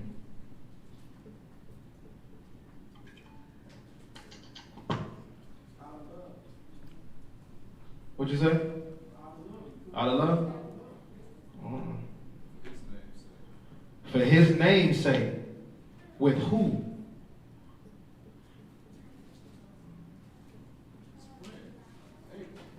For Abraham. I'm doing this for y'all because I told Abraham something. Abraham is my friend. So no matter how many times, because the covenant is what's knocking on the door. You understand? Every time we go into the Most High and we in the wrong, the covenant is what's knocking on the door. And the covenant is trying to get benefits for who? For the people. We the ones who in search of the loaf of bread. According to the text, what's the bread? The word is the bread. And the word made flesh is who? Mashiach. We are the ones that are in need. But you can't be lazy in prayer. Right? Verse 8. I tell you that he will avenge them speedily. He will do it when? He will avenge them speedily. To us it seems like it's what? Taking forever. But his word said he gonna do what? I will avenge them speedily. Read. Nevertheless, when the Son of Man cometh, shall he find faith on the earth? He said, nevertheless, when he comes, so here's the other side to it. Yes, I'm going to answer your prayers, but when he get here, is he going to find somebody that is faithful? Somebody that resembles Abraham. Because when he came to Abraham, Abraham did what? He was on the move for him. Whatever it is that you need, I got you. But how can you do that if you're slothful in prayer? If you're slothful in prayer, it's going to spill over into what? In your actions. If you're slothful in your actions, what's that going to spill over into? Sin. Sin brings forth what? Man, this stuff all go, man. Luke chapter 11. This stuff all go hand in hand.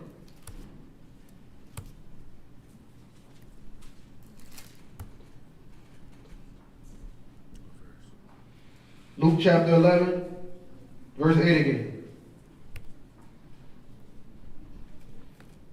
Luke chapter 11 and verse 8. I say unto you, though he will not rise and give him because he is his friend, yet because of his persistence he will rise and give him as many as he needeth. And I say unto you, ask, and it shall be given you. Seek, and ye shall find. Knock, and it shall be opened unto you. For every one that asketh receiveth, and he that seeketh findeth, and to him that knocketh it shall be opened. If a son shall ask bread of any of you that is a father, will he give him a stone? When you ask in the Most High, remember he said a son now. Right? We just talked about a friend. Right? Now we're talking about a son. He says, if your son asks you for bread, are you going to turn around and give him a stone? No. But what's the key there? To be a son. What does it mean to be a son of Elohim? You a giant? The son is a giant? You definitely, no, not being a giant. Accept his correction. What else? Obey. Obey. What else?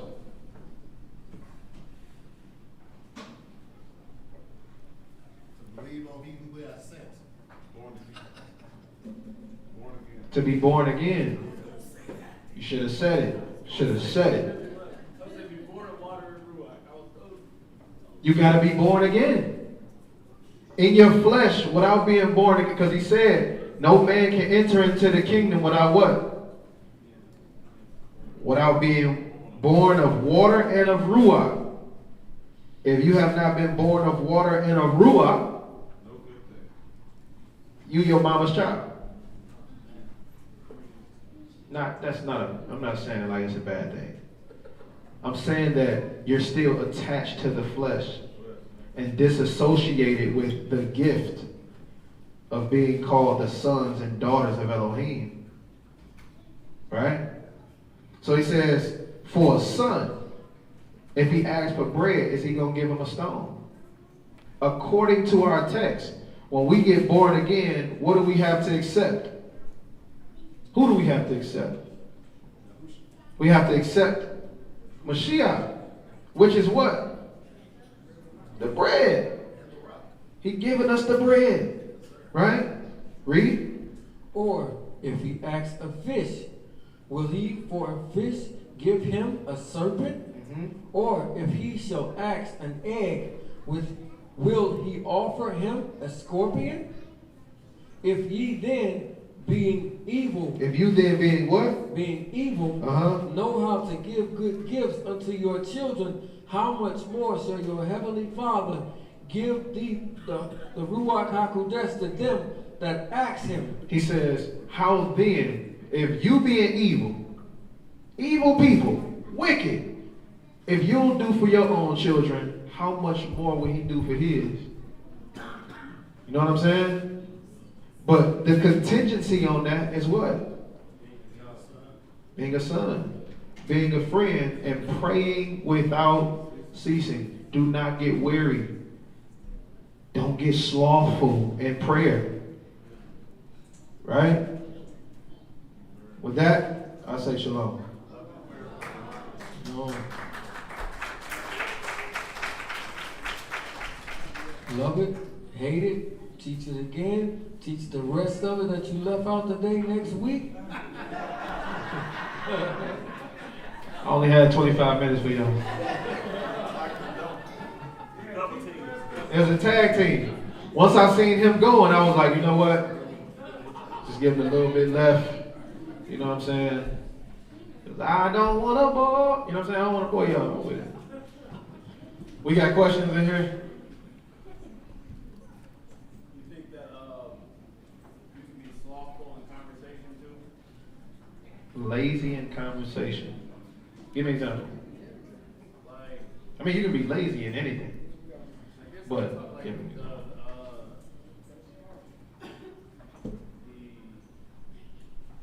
conversation matter, like what you talk about. Like talking about stuff that's just vain, nothing, you know, like it's like, would that be considered slothfulness? No, I don't think so. It would be basically wasting time. If it ain't about nothing, that's idleness. We will feed right back into the idle thing. You know what I'm saying? Of nothingness. Ephesians chapter 4.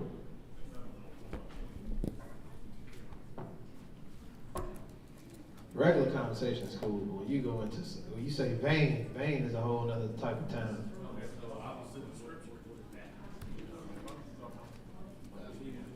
Chapter 4, verse 22. Ephesians 4:22, that ye put off concerning the former conversations the old man which is corrupt according to the deceitful lust, and be renewed in the ruach of your mind, and that ye put on the new man which after Elohim is created in righteousness and true kodeshness. Wherefore, putting away lying, speak every man truth with his neighbor, for we are members of one another. Be ye angry, and sin not. Let not the sun go down upon your wrath, neither give place to the devil. Let him that stole steal no more. But verse 29. 29. Let no corrupt communications proceed out of your mouth, but that which is good to the use of edifying, that it may minister grace unto the hearer. There it is. All right. You want to make sure what you say count. Because remember, what type of word? Idle. Every idle word. See, every idle word that men shall speak, they shall give an account for. Colossians chapter 4 and verse 6.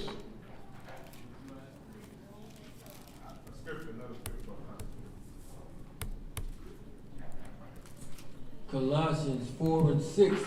Let your speech be always with grace, seasoned with salt, that ye may know how ye ought to answer every man. That's the way you're supposed to speak, right? When when you talking to people, you don't just, what you mean, huh? Like how some women do a lot. Some men too. Can't put it all on. But y'all know how y'all do. When y'all get a little mad, a little angry, you ain't got no salt on your conversation. You ain't got no cut to it. No sugar to it. You know what I'm saying? Back in the day, Big Mama would never talk to great granddaddy like that. Never. Gotta season that thing when it come out. Even if he say something that you don't like. I'm talking to somebody today. Yeah, I do the old prayer. Well, Am I talking to somebody today? Well. Is you listening to me? Uh-huh. You got the seasoning. You understand? What else we got? You got any more questions? We got some here. We ready. What's up? All right, so we got a. Let me see. What we got on here. Look like we just got one question on the chat. It says, "Can you explain the 400-year prophecy?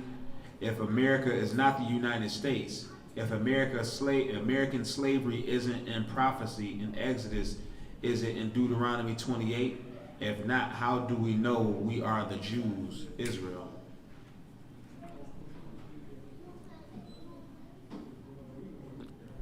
Genesis chapter 15.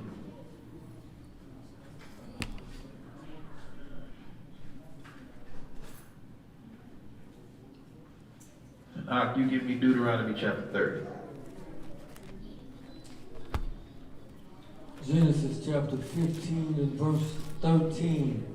And he said unto Abram. Who did he say this to? Abram. He talking to Abraham or Abram at the time. All right, do y'all understand the question? Real quick before I keep going. Go ahead, repeat the question. Well, you about to address this. I'm going to address the first part. It's like a two-part question. Okay. Can you explain the 400-year prophecy? So it's talking about, they asking about the 400-year prophecy in Genesis chapter 15, right? And the question is, what is this prophecy about? And is this about America, being in America for 400 years, if I'm understanding correctly, right? Okay. So we're going to explain this. So y'all mark what time in the video this is and what video this is. So y'all can refer back to this. When people say, hey man, go to the joint, add, search, and knock at such and such minutes, and you'll be able to see our answer. All right. So, go ahead. Genesis 15:13. Genesis 15 and 13. And he said unto Abram, know of a surety that thy seed shall be a stranger in a land that is not theirs, and shall serve them, and they shall afflict them 400 years. All right, so he says that know of a surety that your seed is going to be in a strange land. They're going to serve and afflict them 400 years. Because America is not our homeland, and the 400 years has been thrown out there for ages that we've been here, we put those things in our brain and we type out some mental notes, and what comes out is this is a 400-year prophecy about America. Okay? Context in the scriptures will show a different picture.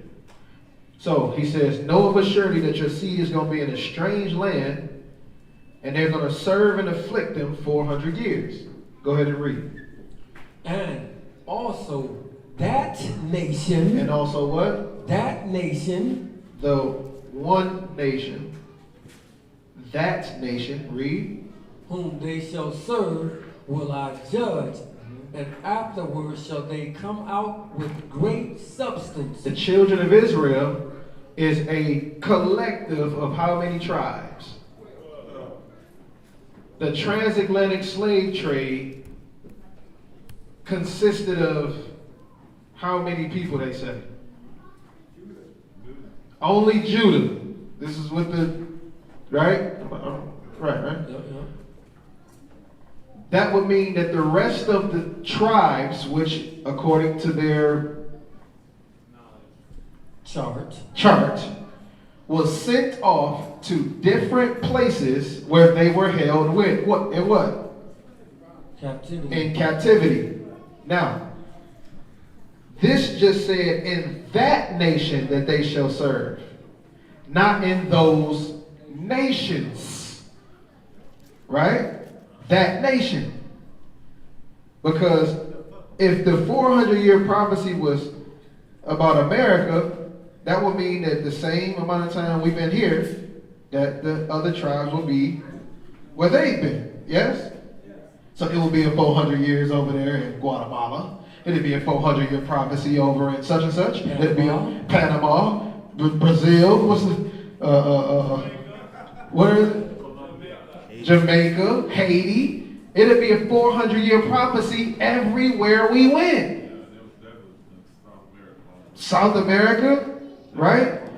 But America has only been the place that they tell you that this is a 400-year prophecy at. Where is that?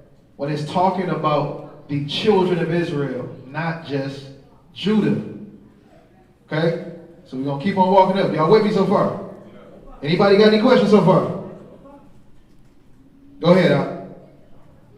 In 13, it's clearly saying, surely thy seed. It didn't put on the nations that come from Abel. It just said the seed. So he had multiple seeds or multiple different nations. That's true. People. That's true.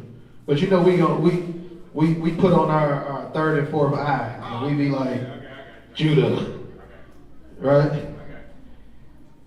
We don't do the third and fourth eye stuff. I just said it just to say it. All right, go ahead.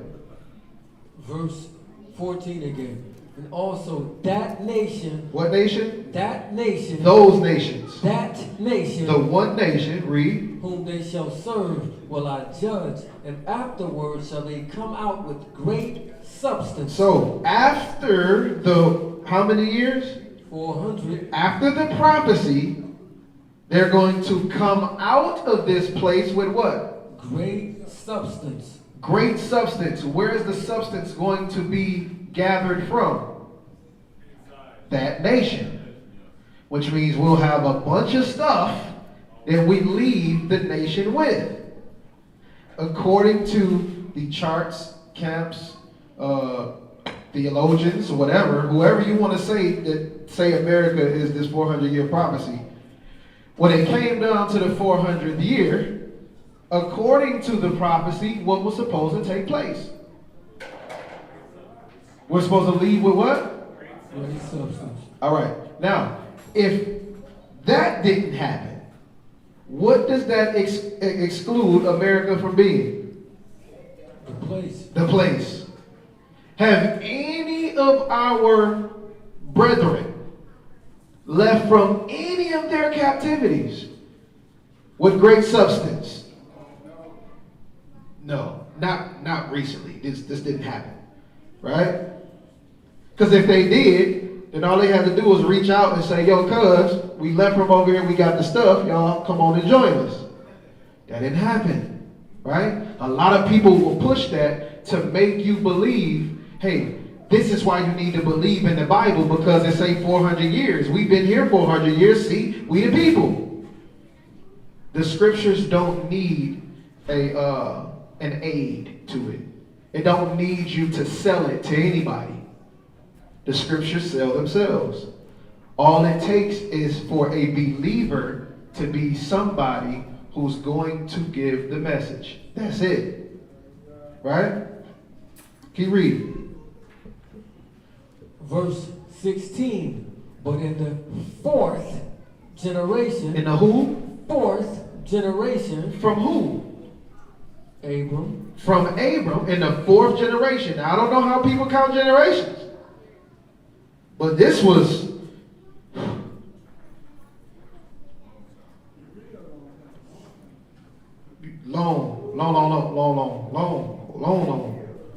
long time ago. We like in the 100th generation now.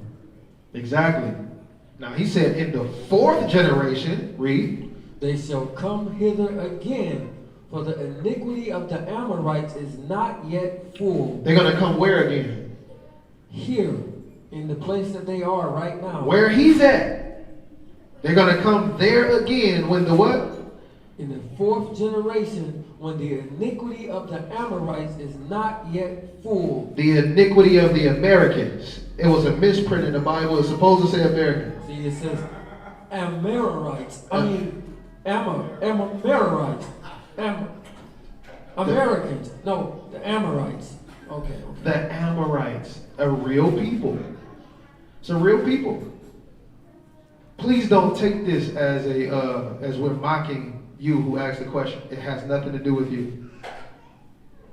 But this is what people will do when they're explaining this to you. It says Amorites, but they're going to tell you, but this is America. See, Amorites, American. Let me show you how this is America. It's the Amorites. So he says, when the iniquity of the Amorites are fulfilled, this was going to take place. And they're going to come back, right? With great substance. Now, what is this actually? They don't know. Yeah. Now, what is this actually talking about? Where is the captivity that we went into? Egypt. When we went into Egypt, we served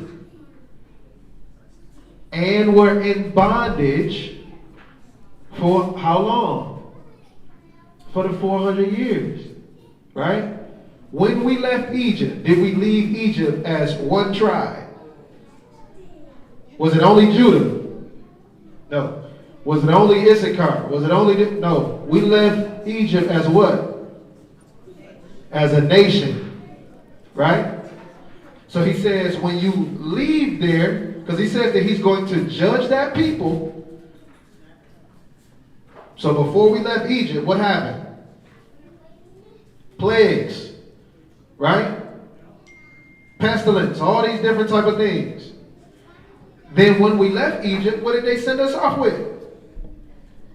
A bunch of stuff. A bunch of stuff we left there with, right? And this was the fourth generation. According to Isaiah chapter 11, go ahead, go there real quick, unless you got somewhere else to go. Okay. Isaiah 11. Oh yeah, we're going to get to Deuteronomy 32. Because this is going to show, because people talk about Deuteronomy 28. We're going, one time we're going to go over this stuff. One time. That's it. All right, Isaiah chapter 11. Pick it up at the joint. 11. Isaiah 11 and 11. And it shall come to pass that in that day that the master shall set his hand again the second time to recover the remnant of his people, which shall be left from Assyria and from Egypt and from Pathros and from Cush and from Elam and from Shinar and from Hamath and from the islands of the sea. So he said he shall take his hand at what time? A second time to recover the people from where? From the remnants of the people which shall be left from Assyria, from Egypt, from Pathros, from Cush, from Elam, from Shinar, and from Hamath, and from the islands of the sea. From Jamaica, from Brazil, from Hamath, Shinar, Cush, Pathros, Egypt, Haiti, Assyria. Haiti. Nope. Assyria. He was specific. Right? Read. So he gonna grab them from there, and then what else do he say? And he shall set us up an ensign for the nations, and shall assemble the outcasts of Israel, and gather together the dispersed of Judah. Stop. So the other people the other places that he just named is where he's going to get who? The outcasts of who? Israel. Of Israel, right? And then what did he say after that? And gather together the dispersed of Judah. Then he's going to gather the dispersed of who? Judah. From where? From the four corners of the earth. That really just means America, because it's from the four corners of the earth. Then he's going to get Judah, the southern kingdom, from out of the four corners of the earth. Judah is who's spread out everywhere, right? Not just in America. Yes, some of us are here in America, based on whatever tribe you think you're from, right? Southern kingdom consists of Judah. Who else? Levi, Benjamin, and what? Simeon. You got some of Levi and Simeon in there because they didn't have an inheritance. They were split up around everybody, right? Yeah, that's it on that. Go ahead. What you was about to get out? Give me Psalms 105.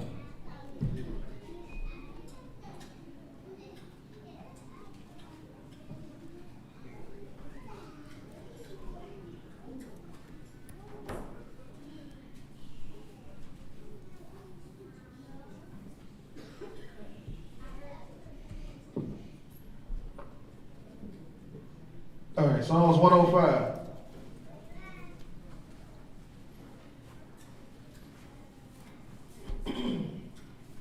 We're going to pick it up at verse 35.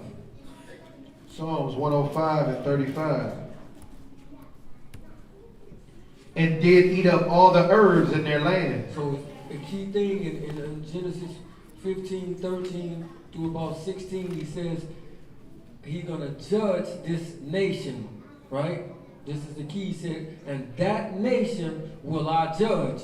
And this was a promise that he made to Abram, right? Mm-hmm. Read. And he did eat up all the herbs in their land and devour the fruit of the ground. What does it sound like he's doing to this nation? Judging. Judging them, right? Read. He smote also all the firstborn in their land, the chief of all their strength. He brought them forth also with silver and gold. With what? Silver and gold. What did he say was going to happen when they come out? Great substance. Great substance. Read. And there was not one feeble person among their tribes. Egypt was glad when they departed. Who was glad? That nation. That nation, Egypt. Read. Egypt was glad when they departed, for the fear of them fell upon them. Read. He spread a cloud for a covering, and fire to give light in the night. The people asked, and he brought quails and satisfied them with the bread of Shamaim. He opened the rock, and the waters gushed out. They ran in dry places like a river, for he remembered in Kodesh promise, and Abraham his servant. He did what? He remembered his Kodesh promise. He remembered his Kodesh promise. This is the promise that he told him. Know of a surety that your seed shall be a stranger in a land that is not theirs, and they shall serve and afflict them 400 years. And afterwards, they shall come out with what? Great substance. Substance. Right here, he's letting you know in Egypt, this is when he remembered the promise. So it has absolutely nothing to do with America. Hallelujah. Zero to do with this place, because we are scattered everywhere, not in one place. Then you said, what was the Deuteronomy 28? 30. And Deuteronomy chapter 30, yeah. Deuteronomy chapter 30, pick it up at verse 1. So when we talking about, like we just went over to Isaiah 11, where it showed that he's going to gather us from where? Four corners of the earth, right? People make it specific to America as if we not nowhere else in the world. But check this out, Deuteronomy chapter 30 and verse 1. Deuteronomy chapter 30 and verse 1. And it shall come to pass when all these things have come upon you, the blessings and the curse which I have set before you, and thou shalt call them to mind among all the nations, whither Yahuwah your Elohim have driven you. Among that what? The nations. Not that nation, right? Nope. The nations. He said when he calls to mind the blessing and the curse which I have set before you, and you shall call them to mind amongst all nations. Read. Whither Yahuwah your Elohim have driven you, and it shall return unto the master Elohim, and you shall obey his voice according to all that I command thee this day, that thou and your children with all your heart and with all your soul, that then Yahuwah your Elohim which turn your captivity and have compassion upon you, and will return and gather you from all nations, whether Yahuwah your Elohim have scattered you. Verse 4. And if any thine be driven out unto the utmost parts of Shamayim, from thence will Yahuwah your Elohim gather you, and from thence will he fetch you. So he's telling you that we everywhere. Wherever you are, that he scattered you, he coming to get you. It's not specific to America. It's not specific to anywhere in Shamayim, under the Shamayim, where he has driven you, he's coming to get you. So it's not about trying to say, well, you're in America, so you're Judah. You gotta be.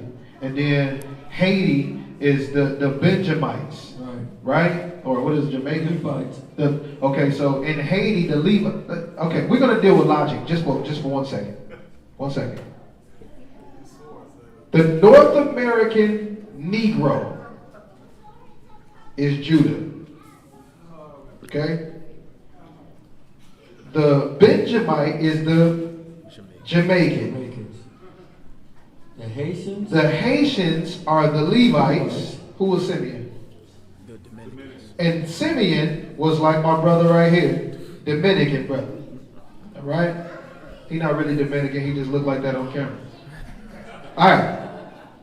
Now, let's see how this makes sense when they come and grab the tribes of Israel. Do you believe? Because there was a southern kingdom, northern kingdom, right? Do you believe that our captors went through and said, Judah, Judah, Judah, Judah, Judah? All of Judah aboard. Y'all going to America. All of Benjamin, y'all go here. All of Levi. Do you think that happened? No. Absolutely not. They came and grabbed everybody together, and we got shipped out. However, it wasn't no, let's put you over here and you over. See, well, you can tell because they like their hair is a little different when everybody with curly hair. Go over there. Everybody with the accent. Go over there. No, it wasn't like that. Pieces of Esau came along with the children of Israel. Oh my gosh. Right? You got to understand that we have people dwelling with us that were not even of the children of Israel. So it's not for you to go through and try to identify yourself as this particular tribe, that particular tribe, that particular tribe. It's for you to go and identify yourself as a believer. Because if you are identified as a believer, when Mashiach come back, he said he's going to make all the crooked things what? He going to work all that stuff out. There are gates in the Shamayim, yes? They got names on them. You think you going to be the one to sort yourself out? No. People just because they light skin with good hair, they telling you from Issachar. Who your daddy was? Rodriguez. Ah, yep. That brother is Simeon. No. Who your daddy was? Oh man, Pookie. Judah. That nigga Judah. His daddy named Pookie. It don't work like that. You see how high he can jump? You know he's Judah. You know what I'm saying? So that type of ideology we got to get out of our head. It does a couple things. It starts to turn away people that will be potential believers. Why? Because once they get engulfed into what Hebrewism is, right? Where you're only about the tribes, when it actually get down to actually serving him how you're supposed to serve him, that part wasn't a part of the deal. You just told me I was special. You ain't tell me I had to do all this like this. Yeah, we know we supposed to kind of keep the laws, but, right? That turns people away. And then when people go in and figure out that you can't really determine what tribe you're from in the way that they're doing it, they really get turned away. They want to put the whole Bible down. Why? Because of your lie, your folly. We can't move like that. The man told us to go out and preach the gospel. He didn't go out and tell us to preach your skin color. Although it's important for people to know who the children of Israel are, that is not the main focus. The main focus is to get your soul saved. Not for your body to feel like, oh, I'm good because I'm Israel. It's to get your soul saved. We all got to take our last breath. It brings pride. Absolutely. That's what it brings. The doctrine that they've been pushing, it brings pride that we better than everybody else. And we the people, and nobody better than us. Make you look down on other people. You know what I'm saying? Pride is bad. Everybody should know this. And the prophecy has already been broken because it was supposed to start in 1619, right? So in 2019, they was all saying, August, we getting ready to leave. We getting ready to leave America because the prophecy is about to be fulfilled. Woo! And we in 2021, and we still here. So that means what you were saying is false. Or Yahuwah is a liar. Right. And according to Deuteronomy 18, if the prophet says something and it don't come to pass, what is he? False prophet. False prophet. So everybody who's been preaching that already put themselves in that box.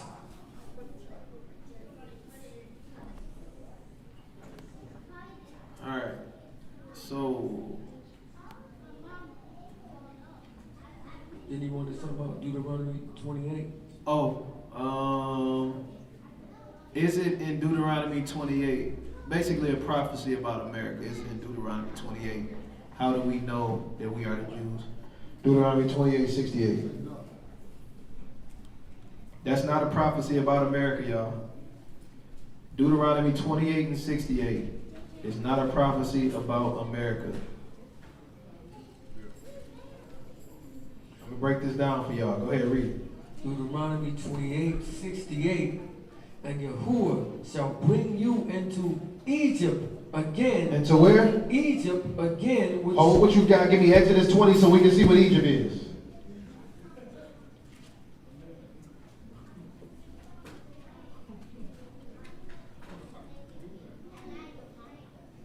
Exodus chapter 20 and verse 2. I am Yahuwah your Elohim, which have brought you out of the land of Egypt. Out of the land of where? Out of the land of Egypt. What did he just tell you he was going to take us to? He told us he was going to bring us into Egypt again. He said he brought us out of the land of Egypt. Read. And out of the house of bondage. See, so Egypt ain't really Egypt in Deuteronomy 28:68. Egypt is really bondage. Does that sound familiar?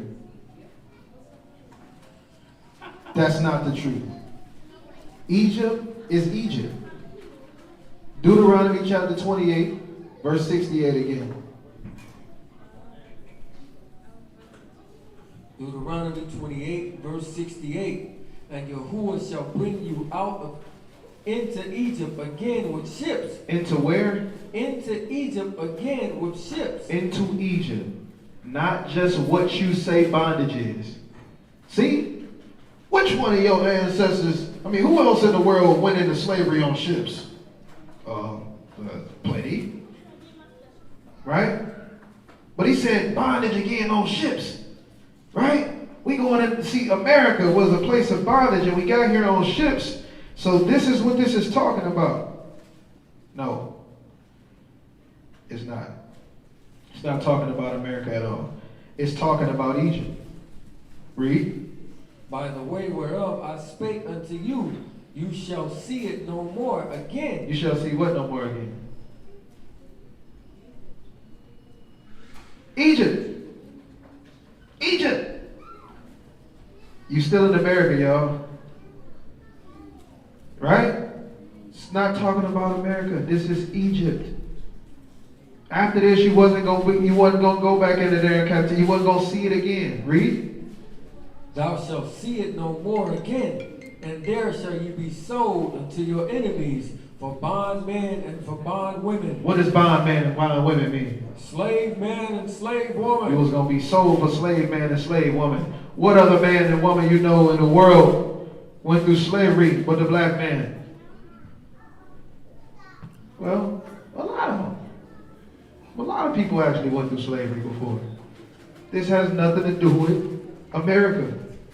And no man shall buy you. And no man shall what? Buy you. No man shall, what's another word for buy? No man shall save you. No man shall save Who you, couldn't save you? Or redeem you. Martin Luther King couldn't save you. Who else? Malcolm X couldn't save you. Who else?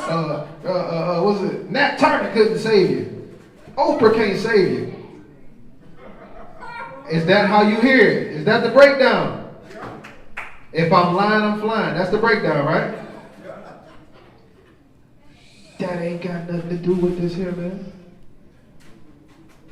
The Most High said, and you shall go into Egypt again. Guess what Egypt is in the book? Egypt. Egypt. If he was telling you that he was going to take you somewhere that wasn't where it was, but he wanted to give you, for instance, he would tell you. Like when he said he was going to be crucified in a place that was going to be called what? Spiritually, what did he say? Spiritual Sodom in Egypt? Right. But he said spiritually. Wow.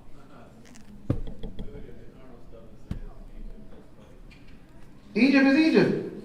So what about the people who say, well, Egypt, America really is Egypt? Oh, because that's the newest one, ain't it? That's the new one. America really is Egypt. So what is Egypt? So just so happened that me and my family went to the place that's called Egypt.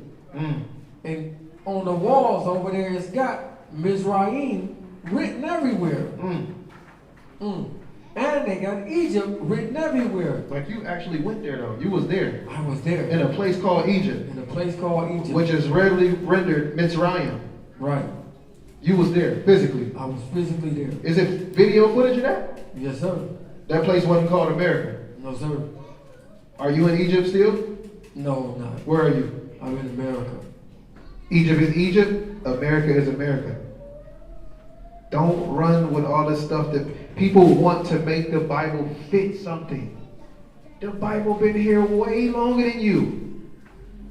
It don't need you to fit it into what you want it to be. It's going to be here after you. His word is living. You don't have to create a narrative in order for you to believe in the Most High. If you have to go to that link, you might as well put it down anyway, because that's what you're getting to. That's what it's getting ready to be. You're gonna be in a place where you're not gonna believe in the scriptures anymore, because your lies are gonna catch up to you, and you're gonna be like, "Oh, the book is fake." No, what you were saying was fake. All right, that was it on that. All right, come on with it. Okay. What's the next one? It says, I'm a teen and none of my fam are preparing for the end times. Is everything shut down? If everything shut down, we would have nothing and would be in poverty. What do I do? You continue to believe on the Most High and you worship in the way that He asks you to, and Yahuwah will make sure that He takes care of His own.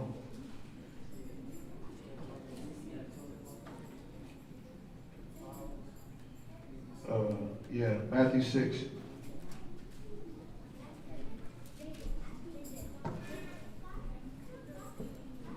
Matthew chapter 6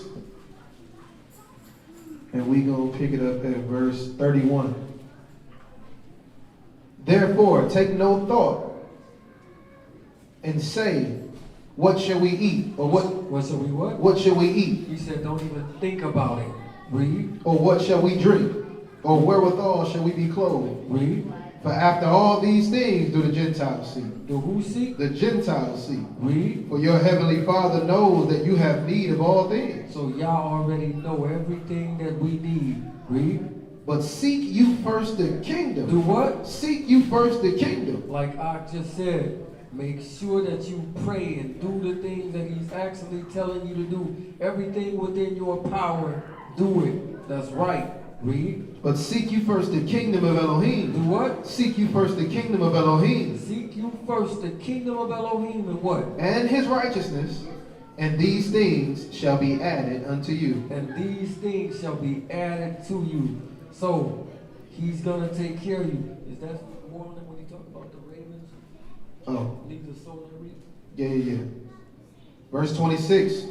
Behold the fowls of the air. Behold who? The fowls of the air. Read. For they sow not. They what? They sow not. They don't got a job. Read. Neither do they reap, nor gather into barns. They don't got nothing, no barns. So you a teen. You don't got a job probably or whatever. You don't have a barn to store nothing in. Just like these things. Read. Yet your heavenly Father feed them. He do what? Feed them. He feeds them. Read. Are you not much better than they? I know you much better than them. Read. Which of you by taking thought can add 1 cubit to his stature? And why take you thought for your raiment? For what? For your raiment. Why take you thought for it? Don't even think about it. If you're doing what I'm telling you to do, I got you. Read. Consider the lilies of the field, how they grow. They toil not, neither do they spin. And I say unto you, that even Solomon in all his esteem was not arrayed like one of these. Wherefore, if Elohim so clothe the grass of the field, which is today, and tomorrow is cast into the oven, shall he not much more clothe you? Shall he what? Shall he not much more clothe you? Shall he not much more clothe you? But in order to do this, you gotta have something. Faith. Read. O ye of little faith. Of what? Little faith. Of little faith. So if you're actually doing like Trav said, which is honoring him, praying to him, doing everything in your power that your parents is not allowing, just do the best you can in the situation where you are. And y'all got you.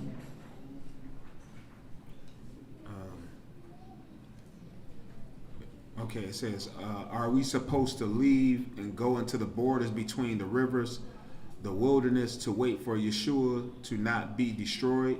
I see a lot of folk going to Africa. No. Short answer, no. He just told us in Deuteronomy 30, I'm coming to get you from wherever I sent you. Anybody telling you that you have to go this place and that place to find him is going to lead you possibly to the adversary. If he told us in his word, if they say he's here or he's there, what did he tell us not to do? Don't go forth. It ain't me.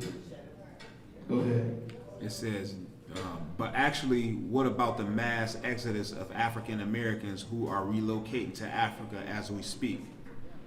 That's not an exodus.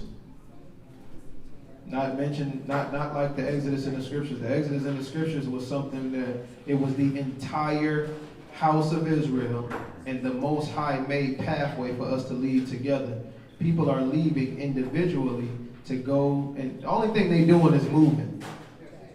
They just moving. You know what I'm saying? Destruction is coming upon the whole world, not just America. You know what I'm saying? The only thing they doing is moving to some. It's if I moved to Alabama or something from Detroit. I ain't went nowhere. You can't. Nobody nowhere can escape judgment. Go ahead, Doc.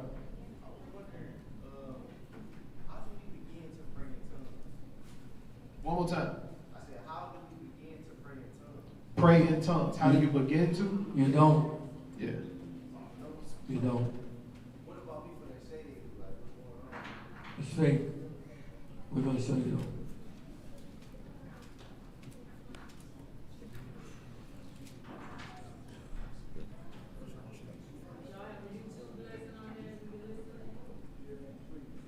Yeah, I think we got one on that too. But we'll go into it right quick though. 1 Corinthians 14. Explain what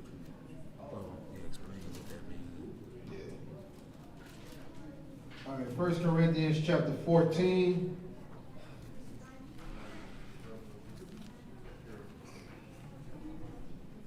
We'll start at verse 1.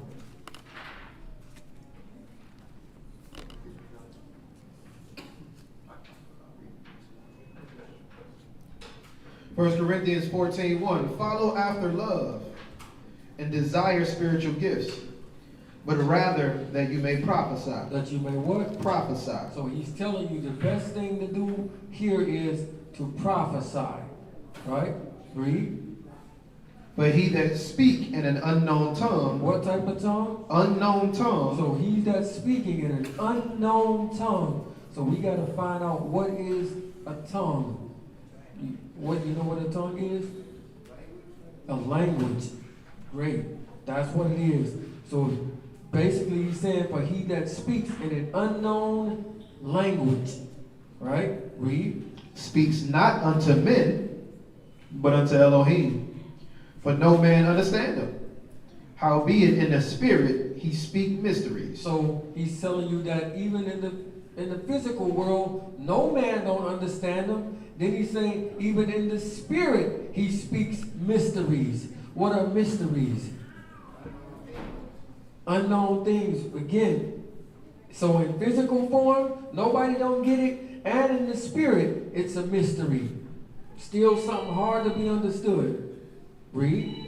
But he that prophesies speaks unto men to edification. To what? To edification. What does edification mean?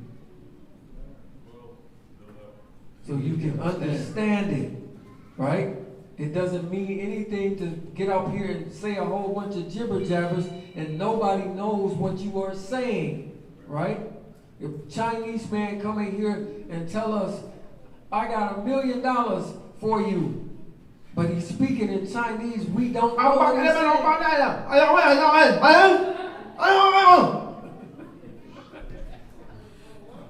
He looking crazy, like, why they not reacting? Yeah, we don't know. Understand it. We don't get what he's saying. It doesn't make any sense. Read. But he that prophesies speak to men to edification and exhortation and comfort. He that speak in an unknown tongue Unknown language. Read. Edifies himself. Edifies who? Himself. He know what he's saying, but nobody else don't. Read. But he that prophesies edifies the congregation. I would that you all spake with tongues. With other languages. Read. But rather you prophesy.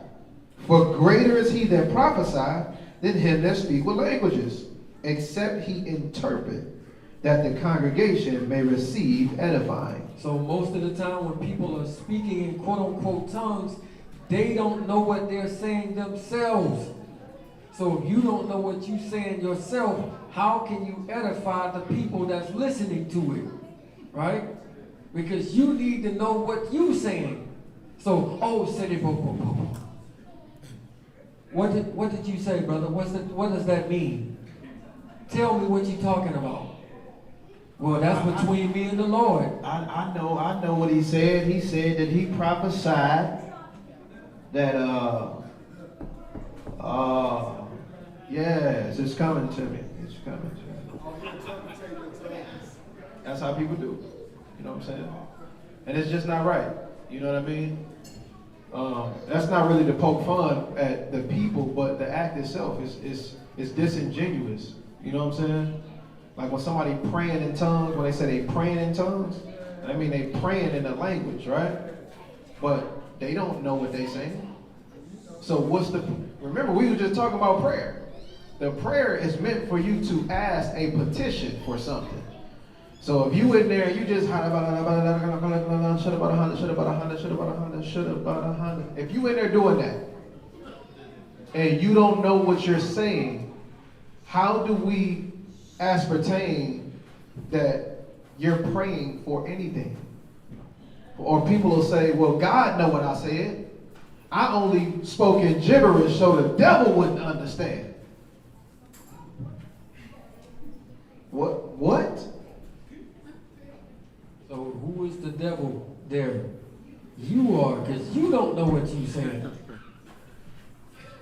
You don't even know what you're saying. Yeah, what he said. Make sense though? Yes, sir. Couple more, y'all. It says, what is the iniquity of the Amorites?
All right, Numbers chapter 21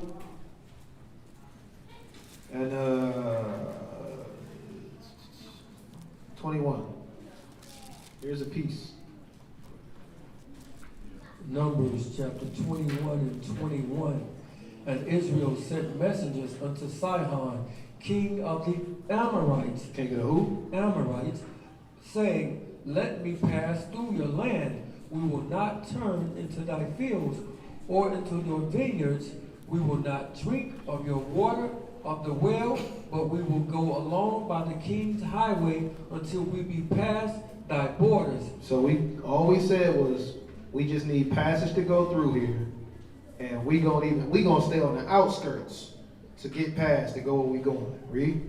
And Sihon would not suffer Israel to pass through his borders. But Sihon gathered all his people together and went out against Israel into the wilderness and came to Jahaz and fought against Israel. And Israel smote him with the edge of the sword and possessed his land from Arnon unto Jabbok, even unto the children of Ammon. For the border of the children of Ammon was strong. Read verse 25.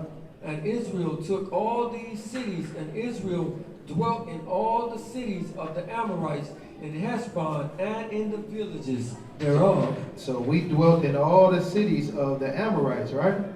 Exodus 13, verse 5.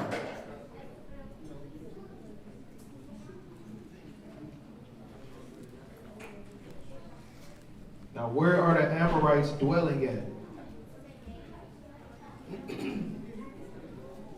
And who were they a part of? Exodus 13:5. Exodus 13:5. And it shall be when Yahuwah shall bring thee into the land of the Canaanites. The land of who? The Canaanites. The land of the Canaanites was what? What was the land of the Canaanites? Jerusalem. It was Jerusalem. Read. And the Hittites and the Amorites. The Hittites and who else? The Amorites. And who else? And the Hivites. And the Jebusites, which he shall swear unto your fathers to give thee a land flowing with milk and honey, that thou shalt keep this service in this month. So we understand that the Amorites was a part of the people that was in the land that had to get booted up out of there. Right? You want to hear Leviticus, John?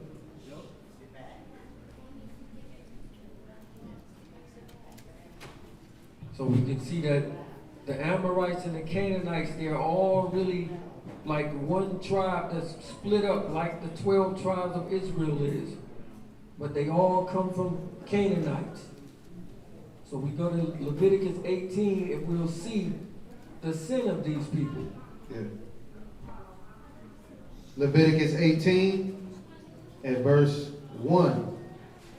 And Yahuwah spake unto Moses, saying, Speak to the children of Israel, and say unto them, I am Yahuwah your Elohim, after the doings of the land of Egypt, wherein you dwell. Wherein you what? Wherein you dwell. The place that you leaving, right? Read. You shall not do. Don't do after these people. From these people that you leaving, don't take their practices with you. Read. And after the doings of the land of Canaan. Of the who? The land of Canaan. And the people that you about to go to, don't be like them. Read. Whether I bring you, shall you not do. So don't be like the people that you leaving, and don't be like the people that you about to go amongst. Read. Neither shall you walk in their ordinances.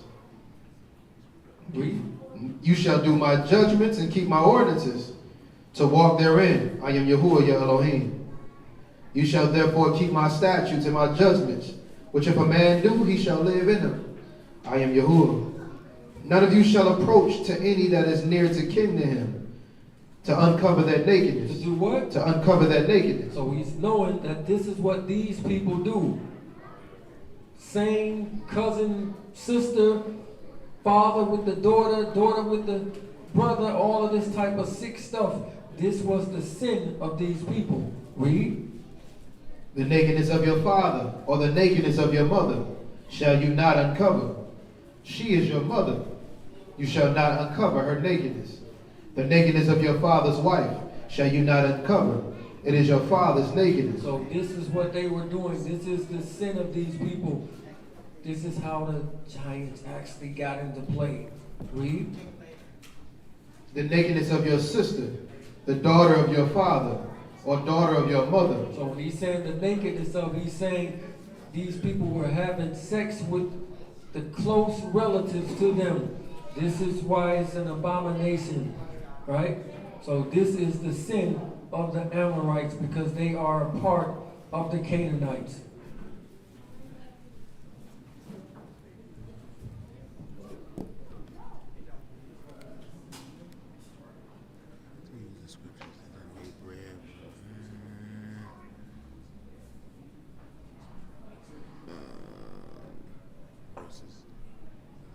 Yep, that's it.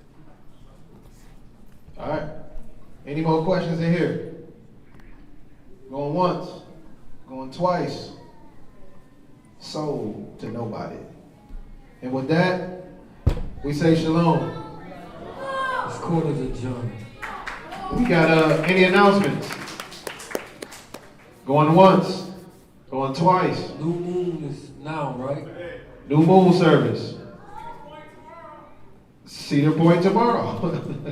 Anybody want to go? Get whatever you want. Video right now. Video right now. Anybody want to be in it? Stay around.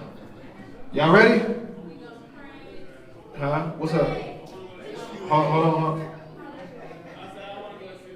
Oh, you stopped us from our prayer song. I don't see the point. Bars. We gonna pray. We gonna pray. We gon' pray. We gon' pray. Pray out. Pray out. Pray out. Pray out. Come. We gon' pray. We gon' pray. We gon' pray. We gon' pray. Pray out. Pray out. Pray out. Pray out.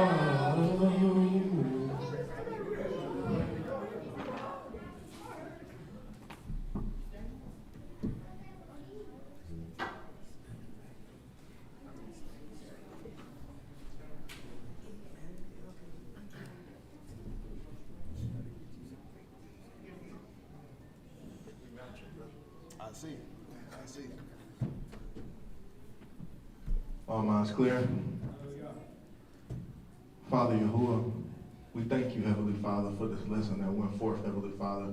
We pray that you continue to remove slothful spirits from us, and that you continue to allow us to be content, and that you remove worry from our hearts, Heavenly Father, knowing that if we ask, we shall receive, and if we knock, we will be open to, Heavenly Father.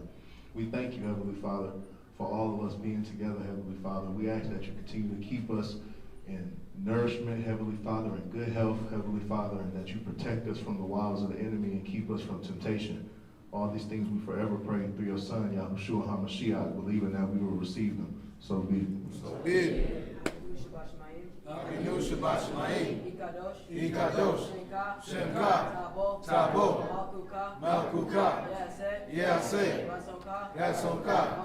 Maarish. Kashir. Nasha. Bashmaim. Teilanu. Ayom. Nikim. Ikanu. Usla. Lanu. Eight. Ashmatenu. Kashir. Sukim. Anaknu. Lashir. Ashmu. Lanu. Wa'al. Tabinu. Lede. Masa. Ki. E. Hasalanu. Mi. Ara. Ki. Leka. Amamleka. Wahadi Bara. Wahati Fare. Lame. Ulamin. So be it.